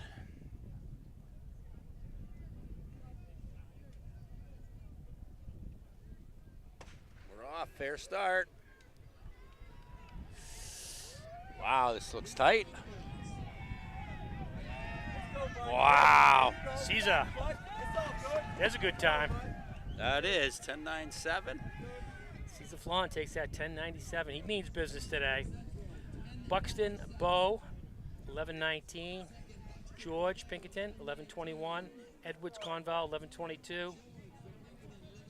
Bruno of Halls Brookline, 11.35. Nazos, 11.53 out of Londonderry. Sanchez, Sanborn, 11.54. I'll tell you what, the eye test tells me Flan's playing for real He today. looks like he's ready to go, huh? Can't argue with that he's one. way faster than anybody today. Yep. And again, like you said, this is probably the best field assembled. So there's going to be some really, really good guys that don't make that final. Now on to the ladies. We got Allison Fry of National North, Maddox Lovely of Newport, Lindy Ortiz Blanco of Salem, Grace Sasoff Concord, Leanna Corey of Portsmouth, Nora Bravo Pinkerton, Jennifer Watson Plymouth, Riley Rains Kearsarge. So I imagine Grace Sasoff will just stay a little ahead of Corey. I'm sure she's saving it for. Yep, she'll skim next through. one. You can't skim through too slow with Corey. No. Nope. Because that next heat, it's Yeah, got yeah, a lot of girls in it that are fast. You just can't run a 12.99 and hope to get in there. No. And she won't.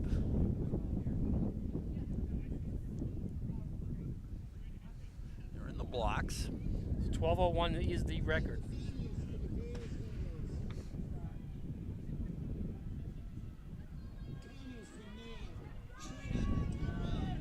Like you said, puts on a little spurt over the last couple to get there. Different world right there.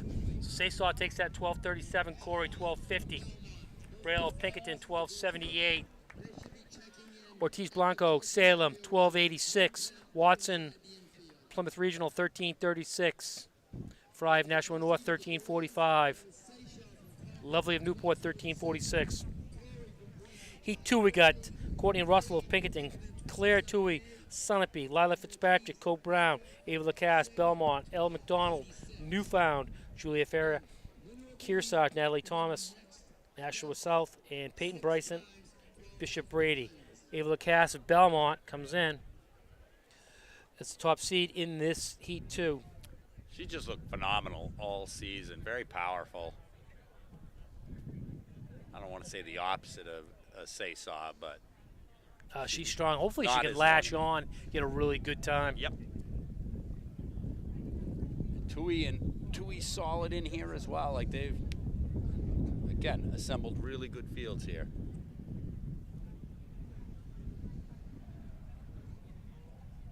And they're off.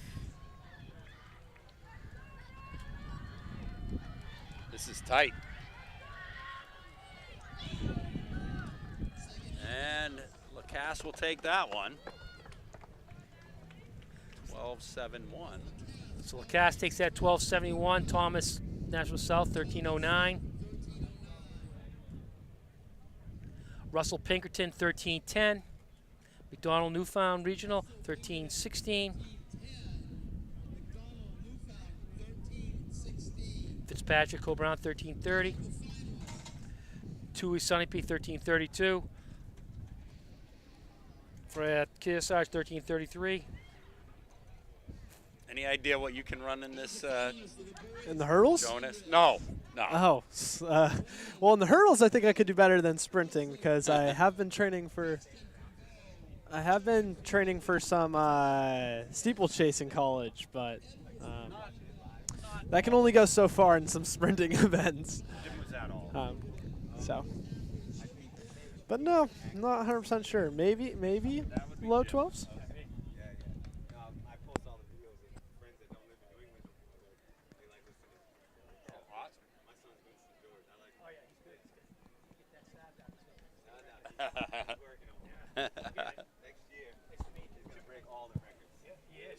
I like that. We just had a fan that likes the track and field broadcasts. Says he sends them off to everybody that's out of state. There's a son that's coming up. It's going to be really, really good. So are they doing a break here? Do you know, Jim? I don't know. Well, this would be a great time to mention that we are brought to you by Marathon Sports and Tim's Truck Capital today. I gotta tell you what, that pole vault might be over my head. Might. Look at that. I think the high jump will be over your head. Jeez, that's unbelievable right there. Yeah, I don't. What do you? Can you see what the height is on it? Is there a? I'm not sure where they're showing that because I can't see it. It's too bad I couldn't see the top. I can tell you. Oh, I could actually look at it. I can actually see it on the thing. I bet. What?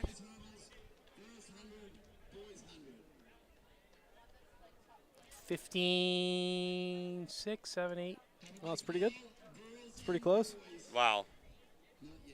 Looks like he's the only one walking It's back. over 15.6, so I want to say. It would be 15. There's no way he's trying 15.8, right? If he's the last one in? Wouldn't he try 15.9? It says 15.9 right now. Yeah, that's what. So he's going after the state record. That's awesome. We've got our hurdles. All right, up. so we No got break. Olivia Lorenz, Tiana Brown, Nashua North, Avery Baumgart, Oyster River, Janelle Thomas, Nashua North, Bristol Sherlin, Cole Brown, Grace Dow, Hollis Brookline, Maddox Lovely, Newport, Adeline Tegantis of Belmont. So they just said it. I heard it over the announcement. 15.9. I actually can see it with this. Look at them trying to put the bar up. They're having a hard time because it's so damn high. That's crazy. Avery's been having, I know this is pushing back to the hurdles, but Avery's been having a really good season. I mean, I don't disagree. She's been doing really well with long jump as well as hurdles. So I think sometimes in those situations you're better off having some sort of a something else. I don't want to say to disrupt what you're doing, but not be ultra focused on one thing. Oh, 100%. Yeah, it's good to have a little bit of range and be able to change it up a little bit. Yep. Lets you change it up a little bit every now and again, which is great. Yeah. You see the kids sometimes so hyper-focused on one thing, and then when it doesn't work, they end up, running into problems. 100%. Jonas was just pointing towards himself.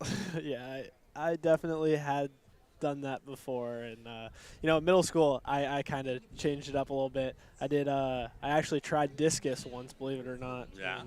I think it went like 14 feet, and that was the last time I ever did it. But hey, Scotty Clark's son was a 125 discus thrower and a 9 high 2-miler. Wow. Yeah. That's impressive. Yeah. He was a pretty big boy out there.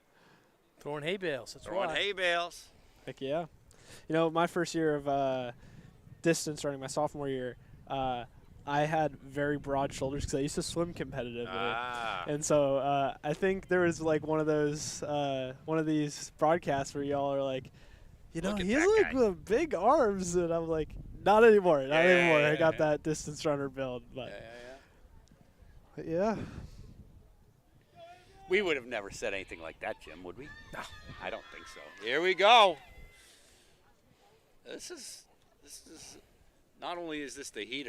I mean, this is a really great cast of hurdlers. Be interesting to see what the spread ends up being. I don't know, but if I was a betting man, I'd bet on Janelle Thomas. Yeah. Oh, wrong spread. Right. She's over the hurdles first right now with Bumgart and Sherlin. Nice job, Janelle. So Thomas Little bit of takes that. 1478, Nashville North, Bumgart, Oyster River, 1525, Sherlin, Co-Brown, 1532. Brown, Nashville North, 1581. Secondus, Belmont, 1637. And Lorenz, 6th place, White Mountains, 1660. And unfortunately for Maddox Lovely, she tripped on the 6th hurdle, went down, just worked her way through the rest of the way to finish. They'd say Maddox Lovely is probably the favorite to win the decathlon this year. I would say so based on what I've seen her do. And when I say on what I've seen her do, I've seen her doing just about everything. Which is a good way to prep for heptathlon, right? Yep. I mean, yeah, that's what I mean, heptathlon. I knew what you meant. Well, throw in 3 more events, you still win. I don't disagree. Let's see, the finals of the boys. We got Brady McCamick, Hollis Brookline, Josh Kelly, Portsmouth, John Child, Pinkerton, Gavin Lombara, Monadnock, Nick Daigle, Salem, Wayne Crowell, Keene, Oliver Gould, Pinkerton, Gavin Edgecombe, Pinkerton. So Lombara is the favorite now. Wouldn't that be something? Meet a champion's champion, but not state champion. Yeah. That's actually, I kind of like that. Don't want to count chickens before they're hatched, for sure. No, I mean, this is a. You got Child and Daigle on the outside of him, so he's got to run. He's got to run it good. In talking with, I don't want to say his coach because he's coached by Tom Pickering, but I talk a lot with Clint Joslin. He said he's never seen anybody train like Lombara has been this year. That's good to hear. Yeah, you like it when a kid really buys in his senior year and wants to make it the most of whatever he can, right? Okay, looks like Nyan's coming up for his pole vault. Flag is nice and flat. I'm sure he's paying attention to that too. Let's see, hopefully he can get it. Here we go. We have these two at the same time. Lombara's out front by a bit. Crazy, how both things at the same time. Lombara's going to do it. Oh, hung up on it. He had the height. Yep. Got a little sideways, though. So Lombara pops a good one. He does. 1440. Child Pinkerton, 1505. Daigle Salem, 1520. Mr. Lombara. Edgecombe 4th, 1533. Crowell of Keene, 1534. 6th place finisher, McCamick of Hollis Brookline, 1551. So again, I was worried that once I said it wasn't going to happen, but yeah, he came in second in the Division III meet and then just won meet of champions. That's amazing. Well, 1440. Good amount. He just chopped off 38 hundredths of a second. Yeah. Yeah, he looked like he meant business. And he won by 0.65. I mean, that's freaking amazing. Probably a little juice knowing he's going to win. You never know in something like that, though. You got to make it over the 10 hurdles. That part is important. Oh, girls 100 final. Got Courtney Russell of Pinkerton, Leanne Ortiz Blanco of Salem, Leanna Corey of Portsmouth, Grace Sasaw, Concord, Ava Lacasse, Belmont, Norbrail, Pinkerton, Natalie Thomas, Nashua South, Elle McDonald, Newfound Regional. State record, Dominique Twombly of Oyster River, 2014. Flag is pretty much. Oh, get it right off right now. Perfect. This will be great for Lacasse as well because she's got Sasaw right there. Not that I necessarily. This is going to be a battle between Corey and yeah, absolutely, and Lacasse too. And they'll be able to see. They'll be able to see everything, which is going to be pretty awesome. That middle of the track is loaded. It is. But will it be enough to push Grace Sasaw to a We'll see. state record? They're up. Here we go. Didn't look like she got the best start, but she is a great finisher. Wow. Oh, let's see what it comes out to be. 12:04 on the board right at the moment. 12:04. So Saysaw Concord takes that in 12:04. Corey Portsmouth 12:50. Almost a half second back. Lacasse Belmont 12:56. Ortiz Blanco Salem 12:60. Braille Pinkerton 12:70. McDonald was last New England qualifier of Newfound 12:85. Russell Pinkerton 12:92. Thomas Nashua 13:03. So 12:04. Remember, she's only a junior. Oh my Lord. She's still got Corey chasing her. That's incredible.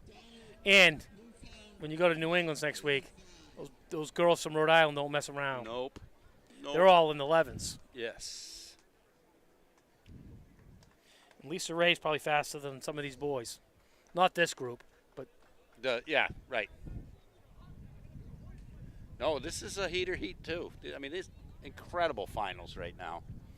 So in this final, we got Samuel Bruno of Halls, Brookline, Quentin Ployd, Kennett, Gavin Buxton of Bow, Caesar Flan, Manchester Central, Avery Wilson, Milford, Winston George, Pinkerton, Kendrick Edwards, Conval, Travis Cavallo, Pinkerton. Hard to believe Travis Cavallo, who's run like a 10-8 something, is in lane 8. Wow. It's a fast one. But I'm self-professed to not really care much about the sprints, but I love this week. This is 100%. unbelievable. I mean, Caesar looked really good. Yes, he did. Colby Nyan's getting ready to attempt 15-9 for state record. Oh, we're going to have these races at the same time, or events, I should say. Here we go with the boys. Well, you must like. Yeah. It's the same exact thing. Wow. Push to the line. Wow, and just missed the height, too. Just missed the height. Man, oh, man. So Fawn takes that 1082. He's only a junior. Wilson, Milford, New Hampshire, 1087. Ployd, Kennett, 1093. Bruno, Halls, Brookline, 1109. Cavallo, 1109 of Pinkerton. Wow. Buxton of Bow, 1120. Edwards of Conval, 1120. That was super tight. George, 1138. 3 guys under 11. Not bad, New Hampshire. 1082. Now, speaking of not bad, you got the girls Just remember, 1600. there's a kid about 15 miles from here who's the New England champion. Just over the other side of that river. Yeah. Who's run 10.59. Yeah. So that could push Flan, some of those other guys, Absolutely. right in the hunt. And we've got a pretty solid little race here. All right, we got Laura White of National North. Comes in with a 457. Haley Cavan of Oyster River, 5 flat. Eli Cross, 508. Then you got Ilis McKenna, Newmarket. Araya Deeb, Hanover. Madeline Cook, Oyster River. Reese Bove of Hopkinton. Gabriel Bedard, Pinkerton. Samantha Swanbond, Souhegan. Macy Emerson, Hopkinton. Shannon Forsyth, Bishop Girton. Aaron O'Shea, Messinic. Caitlin Stalker, Sanborn Regional. Leah Unga, Raymond. Megan McWhirter of Merrimack. And Haley Watts of Moultonboro. On your marks. And they're off. All 16 in the race. We've got a barrel. Perfect. White out to the front, followed by Kavanaugh.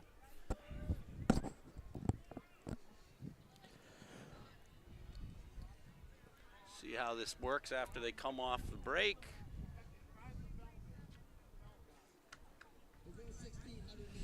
Looks like we got BG and O'Shea from Messinic up front, now getting passed by Kavanaugh with White following.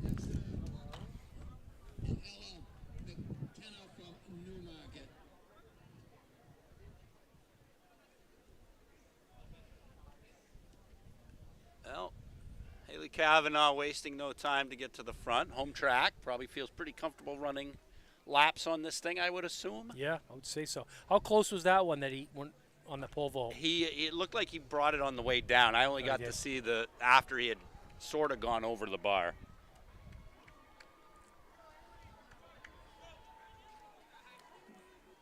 All right, coming into one lap, well under 5 minutes.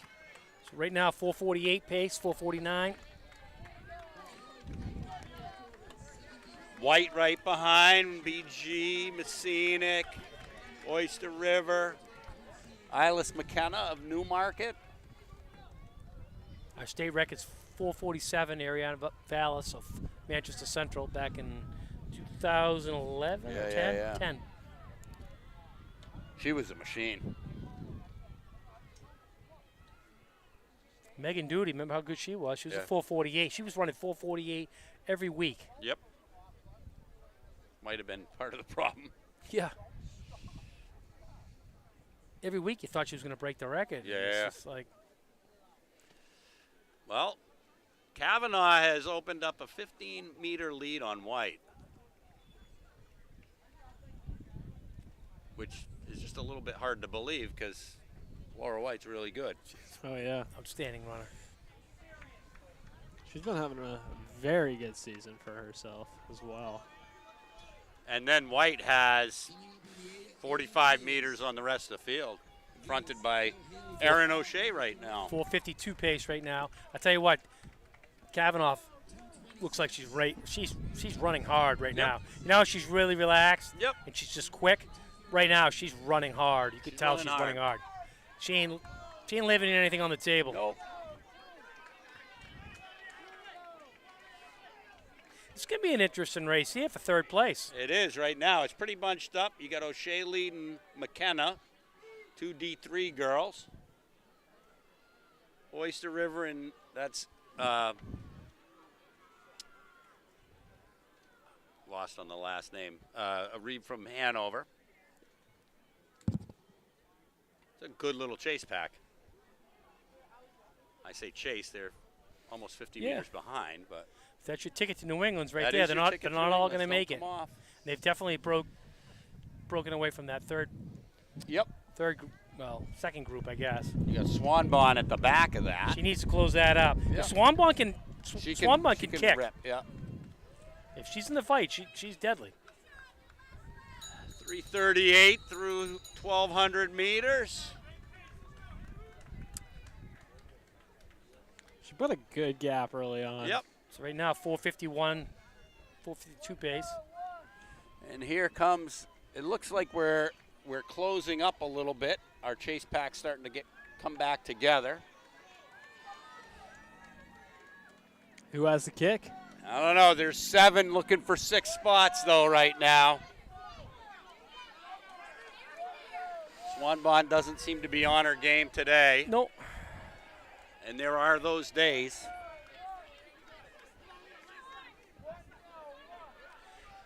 But Kavanaugh with less than 200 meters to go, clear leader over White by, gosh, that's almost 50 meters. And then White having, Isles McKenna just took off. She definitely wants her spot at New England's. Kavanaugh struggling a little bit coming into the finish here, but she is going to win this one for sure. I'm sure that last lap got really hot. Nice one, though. 4:54. Here comes White with a strong finish. McKenna. Is that Roy? Ooh, we've got a good battle between Erin O'Shea and the girl from Pinkerton. Girl from Pinkerton swinging wide. Tell you what, Looks like McKenna's coming to O'Shea her will own. keep her off and is headed to New England. Whoa, nice finish by Haley Watts of Marlborough. She was ranked 16th. So Kavanaugh takes that. 4:54. White, National North, 5:05. McKenna, who keeps improving each week. Newmarket, 5:17.62. Cook, Oyster River, 5:18.26. And Deeb of Hanover, 5:19.43.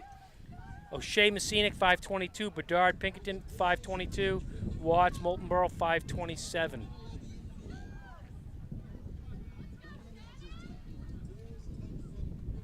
So if you were Samard, what would you do? Would you run them on? I'd run them both. I'd run them both. Put all your marbles in on the mile if that's what you want. But boy, in my back pocket, hey, Winslow a few years back jumped the gun, and guess what? At least he had another race to run later on in the day. Absolutely. Oh, this should be fun. Yeah, I mean, I did the 1600 and then 3200. I think it's good to do two, especially if you're in qualifying distance for both, and then you can see which one you're stacking up against. Yep. And then based on how they're seated, go for the one that you're seated better in. I mean, that's what I did. It's definitely probably the best way to do it. It puts the most options on the table anyway. 100%. I just would, man, if I ever stepped off the track, or here you don't have rails, you got all sorts of things that could go on. So you got Samard of Conval, Fitzgerald of Londonderry, Carson Fisher of Bishop Girton, Jason Roby of Pinkerton, Daniel Dahlbach, Kearsarge, Ethan Pulsar, Bedford, Peyton Joslin of Monadnock, Elijah Bondanza, Fall Mountain, Isaac Reeder, Profile, Ben Groves, Hanover, Simon Butka, Kingswood, Isaac Benaughton, Hanover, Daniel Byrne, Nashua South, Tate Heyman, Plymouth, Brent Dunning, Elver, and Christian Barnes is not here because he has what? SATs. You couldn't have taken them for him? I know. Well, I got like an 800 on mine, so I don't know. Are you telling me that you weren't getting into school based on your grades? It was your running? No. So most schools didn't actually ask for my SATs, which was interesting. Actually, my actual SAT, I think I got like 1,000. Yeah. I didn't do too great, but I think I was 990. So. Yeah. Yeah, I'm not really a test taker. I'm more of a runner. Speaking of which, we've got Samard at the front. Looks like everybody's absolutely queuing off him because he's got everybody right behind him. Yeah, Carson Fisher right there as well. Dahlbeck and Fit. There's Bedanza moving up. I'd like to see Joslin though. Yeah. I'd like to see him in the hunt, in the finish, in a kick. I think right now, like he's just slowly closed up the gap on that group in front of him. I saw the start, and he and Dahlbeck had jostled to the back. Dahlbeck looked like he was worried about it, and Jocelyn didn't. Yeah, I think Dahlbeck, if you leave it up to like a kick, and if it's Dahlbeck and Samard, Dahlbeck might take it. Dahlbeck's a good-looking runner. Yep. Oh, yeah. He looks super smooth. Well, he looks pretty good on Strava, my understanding is as well. Oh, really? He supposedly pumped a ton of miles in during the winter in order to get ready for 1,500 indoor. Yeah, well, I agree with that, though. I don't disagree at all. Like, what's your end goal? Right. Mm-hmm. If your end goal is to be... You can get a lot of sneaky miles in the wintertime. Yep. Got to be careful how much you do, though. You do. Coming through at 210, so... Yeah, it can't just be quantity. It's got to be quality. It's going to be smart. Yeah. Peyton is looking like he's moving to out. Slide around.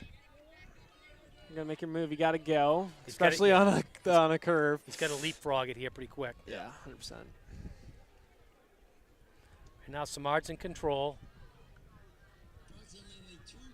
If I was Samard, I'd probably be going actually, he's got a decent opening a lead. gap. Yeah. And he stretched the whole thing out. So if he's gapping those guys and stretching the field, he made a move. And it looks to be a good one. We'll see if Fitzgerald can do something here. I see. Starting to make his way. Jocelyn's now up into 6th. Yeah, Smart's saying, I'm good. I'm going. Yeah. He looks good. Yep. Oh, he's smooth, too. Where's he going next year? I believe UMass Lowell. He's going low, yeah. Oh, yeah, that's right. Well, that's a good program. There's nothing wrong with that one. Nope. It's proven. Yeah. Nicholas Marcotte, Jamie Leno, you got some good athletes there. 320 for the chase group. Dahlbeck trying to go around. Fisher. Joslin's going to make his way up in the third. Yeah. Up in that second group, battling it out. He could get second in this. He could.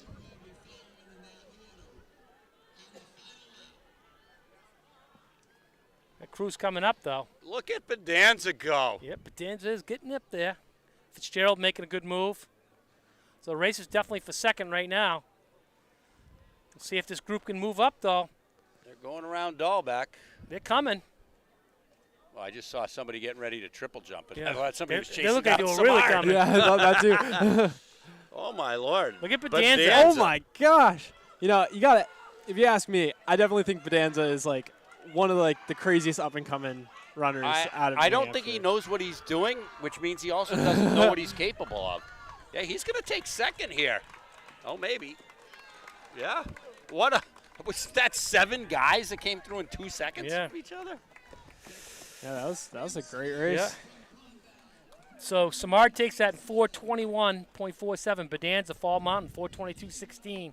Roby, Pinkerton, 4:22.18. Dahlbeck, 4:22.55. Kearsarge, Fitzgerald, 4:22.56. Fisher, Bishop Girton, 4:22.64. Joslin, 4:23. I'll tell you what. Look at the carnage on the track. 2nd through 6 is all within 1 second of each That's other. insane. They're within a half a that. second of each other. That's nuts. Nice good job, finish. boys. That was great. That was a nice race. A lot of That PRs was- there, too. Yeah. Well, and 100%. you know, you look at that, like at one point, Fisher and Dahlbeck were clear of that chase pack. And then they just ran great over that last bit. Yeah, I'm so excited to see what Bedanza does in his future. I mean, out I of know- D3, definitely has got a lot of potential. I mean, I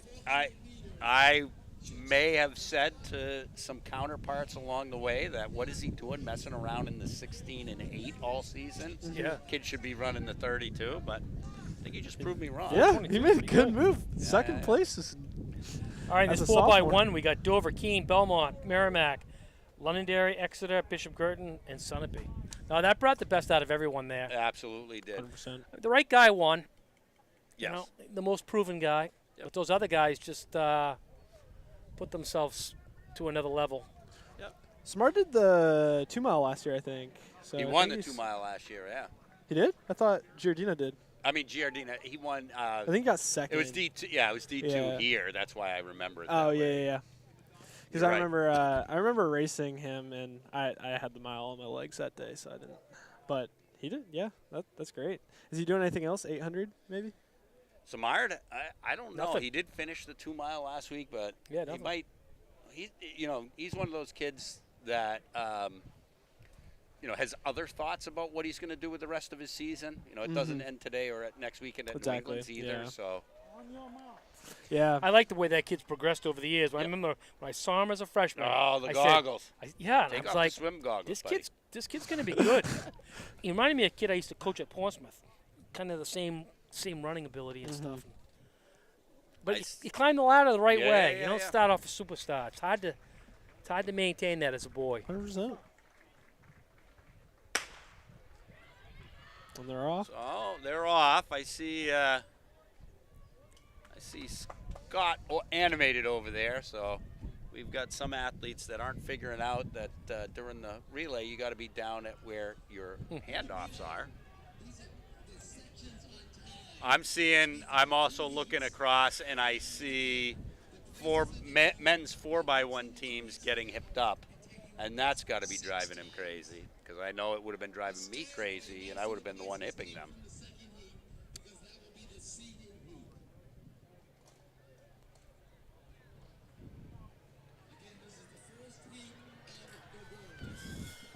Looks like we got Keene to the front, chased. Oh no, we've got Exeter to the front. Belmont coming through, and they're going to take this. Belmont's going to take that. Ava Lacasse looking to, I don't want to say make amends like she ran poorly before, but. So Belmont takes that in 50.92. Exeter 51.14. Keene 51.15. Merrimack 51.72. Londonderry 52 flat. Sunapee 52.11. Dover 52.28. Bishop Girton 54.17. So 51.72. Let's see if we can get somebody through from the first heat to New England's. Heat 2, we got Cole Brown, Nashua South, Portsmouth, Concord, Nashua North, 59. Pinkerton, Oyster River, and Bedford. Concord comes in with a 48-33. Nashua South as the record set last year, 47-88.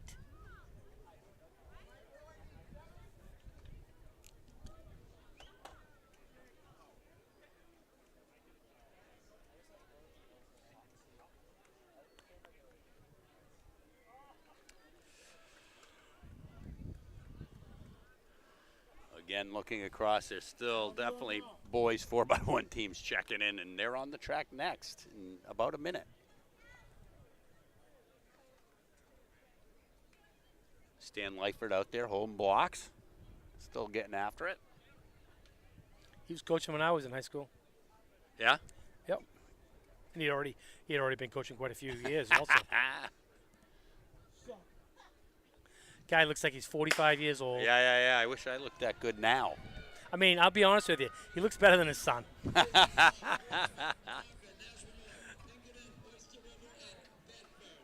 Concord coach doing his duty, carrying blocks for his team. Yeah.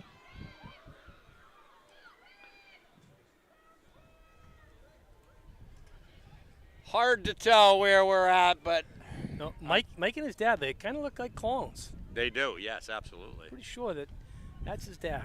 He's morphing into his dad Yep. for sure. Yeah. Dan's been doing it forever, and he's a great guy.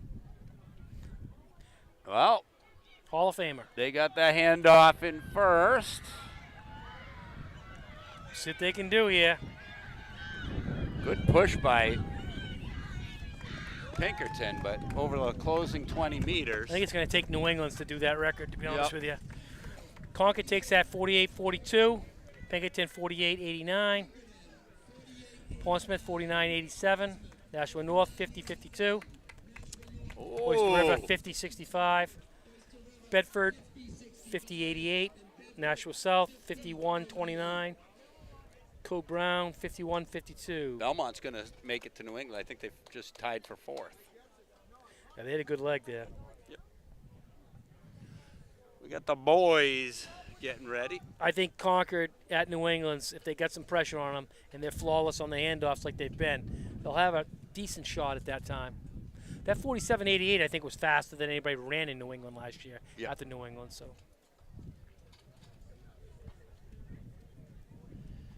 Well, we've got our next heat out. We seem to be missing lane 4. So we got Bedford, North, Elvern, Trinity, Halls Brookline, Pelham, Co-Brown, and Bishop Girton. No Trinity. No Trinity? I know Trinity, there was quite a few no-shows last week because that 'cause meet got moved from Saturday to Sunday. Sunday. Being a religious school, sometimes that presents problems.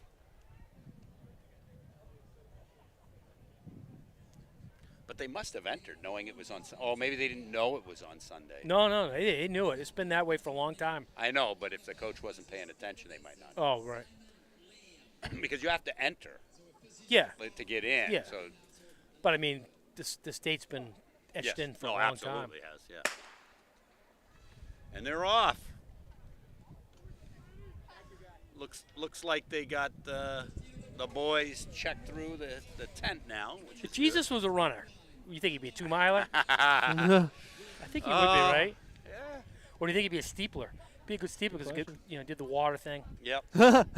He just walks right on it. Yeah, that would be perfect, That'd be right? Nice. Yeah, I wish. The only one with dry shoes at the end of the race. I wish we had steeple in high school. I mean, know. although it is very dangerous, it is a fun race. Well, you do have it in high school. You just got to go to the right meets. Yeah, exactly. I think Portsmouth Clipper relays have it, right? Well, it's not really a steeple. Ah, okay. So North taking They that. just do the hurdles. But Looks like Bedford. so when I was in high pulled school up. at Portsmouth, we actually had real steeples, and I actually got to compete in steeples. Yeah. I think at the relays they just do 5 sets of hurdles. Yeah. If you want to make it a steeple, turn those hurdles to back. Turn them around. Yeah, you messed that one up. Yeah. Turn around and see what happens, boys. Okay. So next heat we got Conval, Milford, Nashua South, Pinkerton, Londonderry, Manchester Central, Concord, and Merrimack. So Portsmouth, we had probably one of the best hurdlers ever. In fact, I think he won the U.S. championships that year, and he went all the way to China and competed. Oh, wow. Corey Thorne. Yep. Oh, That's yeah. right, Thorne. He ran a 5:47 2000. meter steeple, and he also ran, I want to say at Laux. He won Laux games also. Yeah. We actually, during our summer twilight meets, would host a 2,000-meter steeple as well. Dirt track. I built a barrier, and then we'd jump into a kiddie pool. Oh, that's funny. We cut the front end off it so you wouldn't catch your toe, and put enough water in to splash around, and we'd run the 2,000-meter steeplechase. All right, Pinkerton comes in with a 42.28, which is the state record, official. Not the official state record, but it will soon be once it gets ratified and everything else. But the 42.28 is actually Nobody the record. in lane 2. That would be Milford.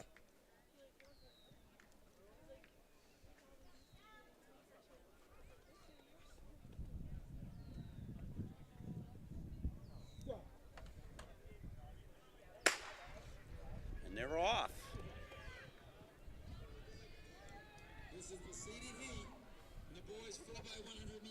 That's not technically true, right? This is not the seeded heat. That's not. No. They're not mixed, but it is the fast heat.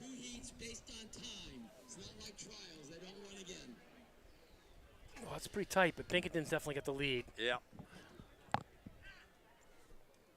Central's so Bedford ended up limping off the track. Central's right there, though. 80 to go, and guess who's on anchor? Pinkerton's going to take this. That's a new state record. Look at that time. Wow. 41.92, new state record. They're pretty Manchester happy. Central, 42.66. Nashua South, 42.71. Londonderry, 43.37.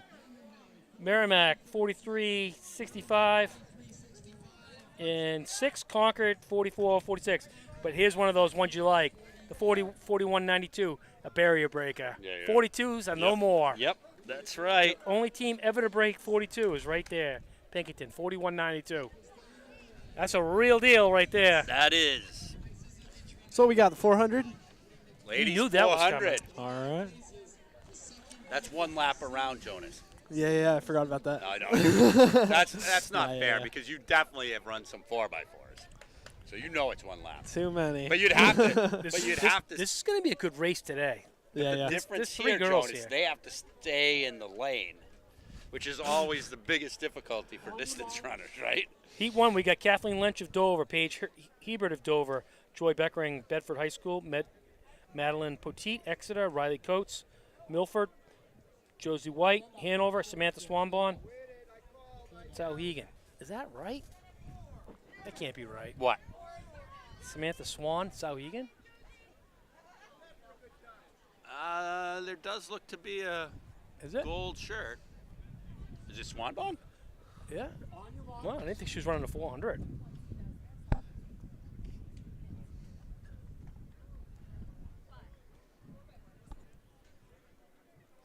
I bet you will believe she's not using blocks, though.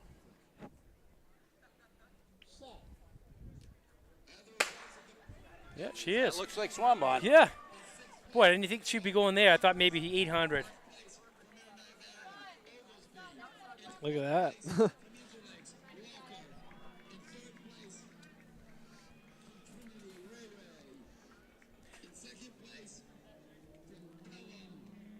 I thought that would be a little close to a 1600. Yeah. Well, I wonder, because she fell off hard in that 1600. Yeah. I wonder if that was with the knowledge that she was running the 400. You know, I could see once you see 6th place slipping away and you got the 400 to go, you'd probably sit there and say, maybe I shouldn't dig so deep. Yeah.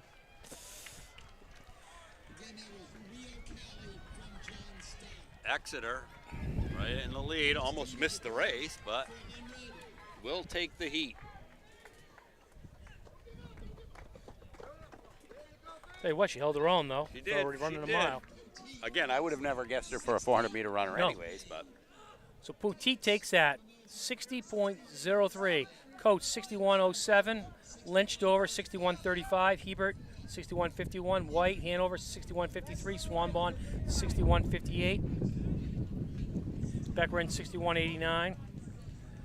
Heat 2, we got Aisling Madden of Hopkinton, Martell McBride, Exeter, Macy Sawyer, Guilford, Angela Sineska of Manchester Central, Charlotte Bowden of Timberlane, Olivia Lorenz, White Mountains, Rebecca Ansana of Pinkerton, and Mary Westrich of Hanover.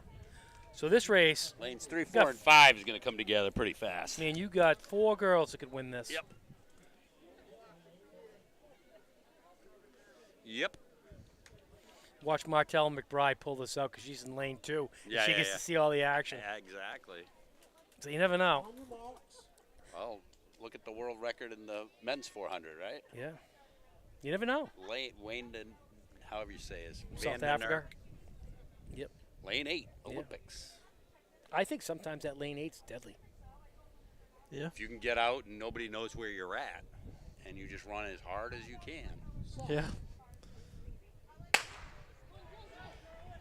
I think there's a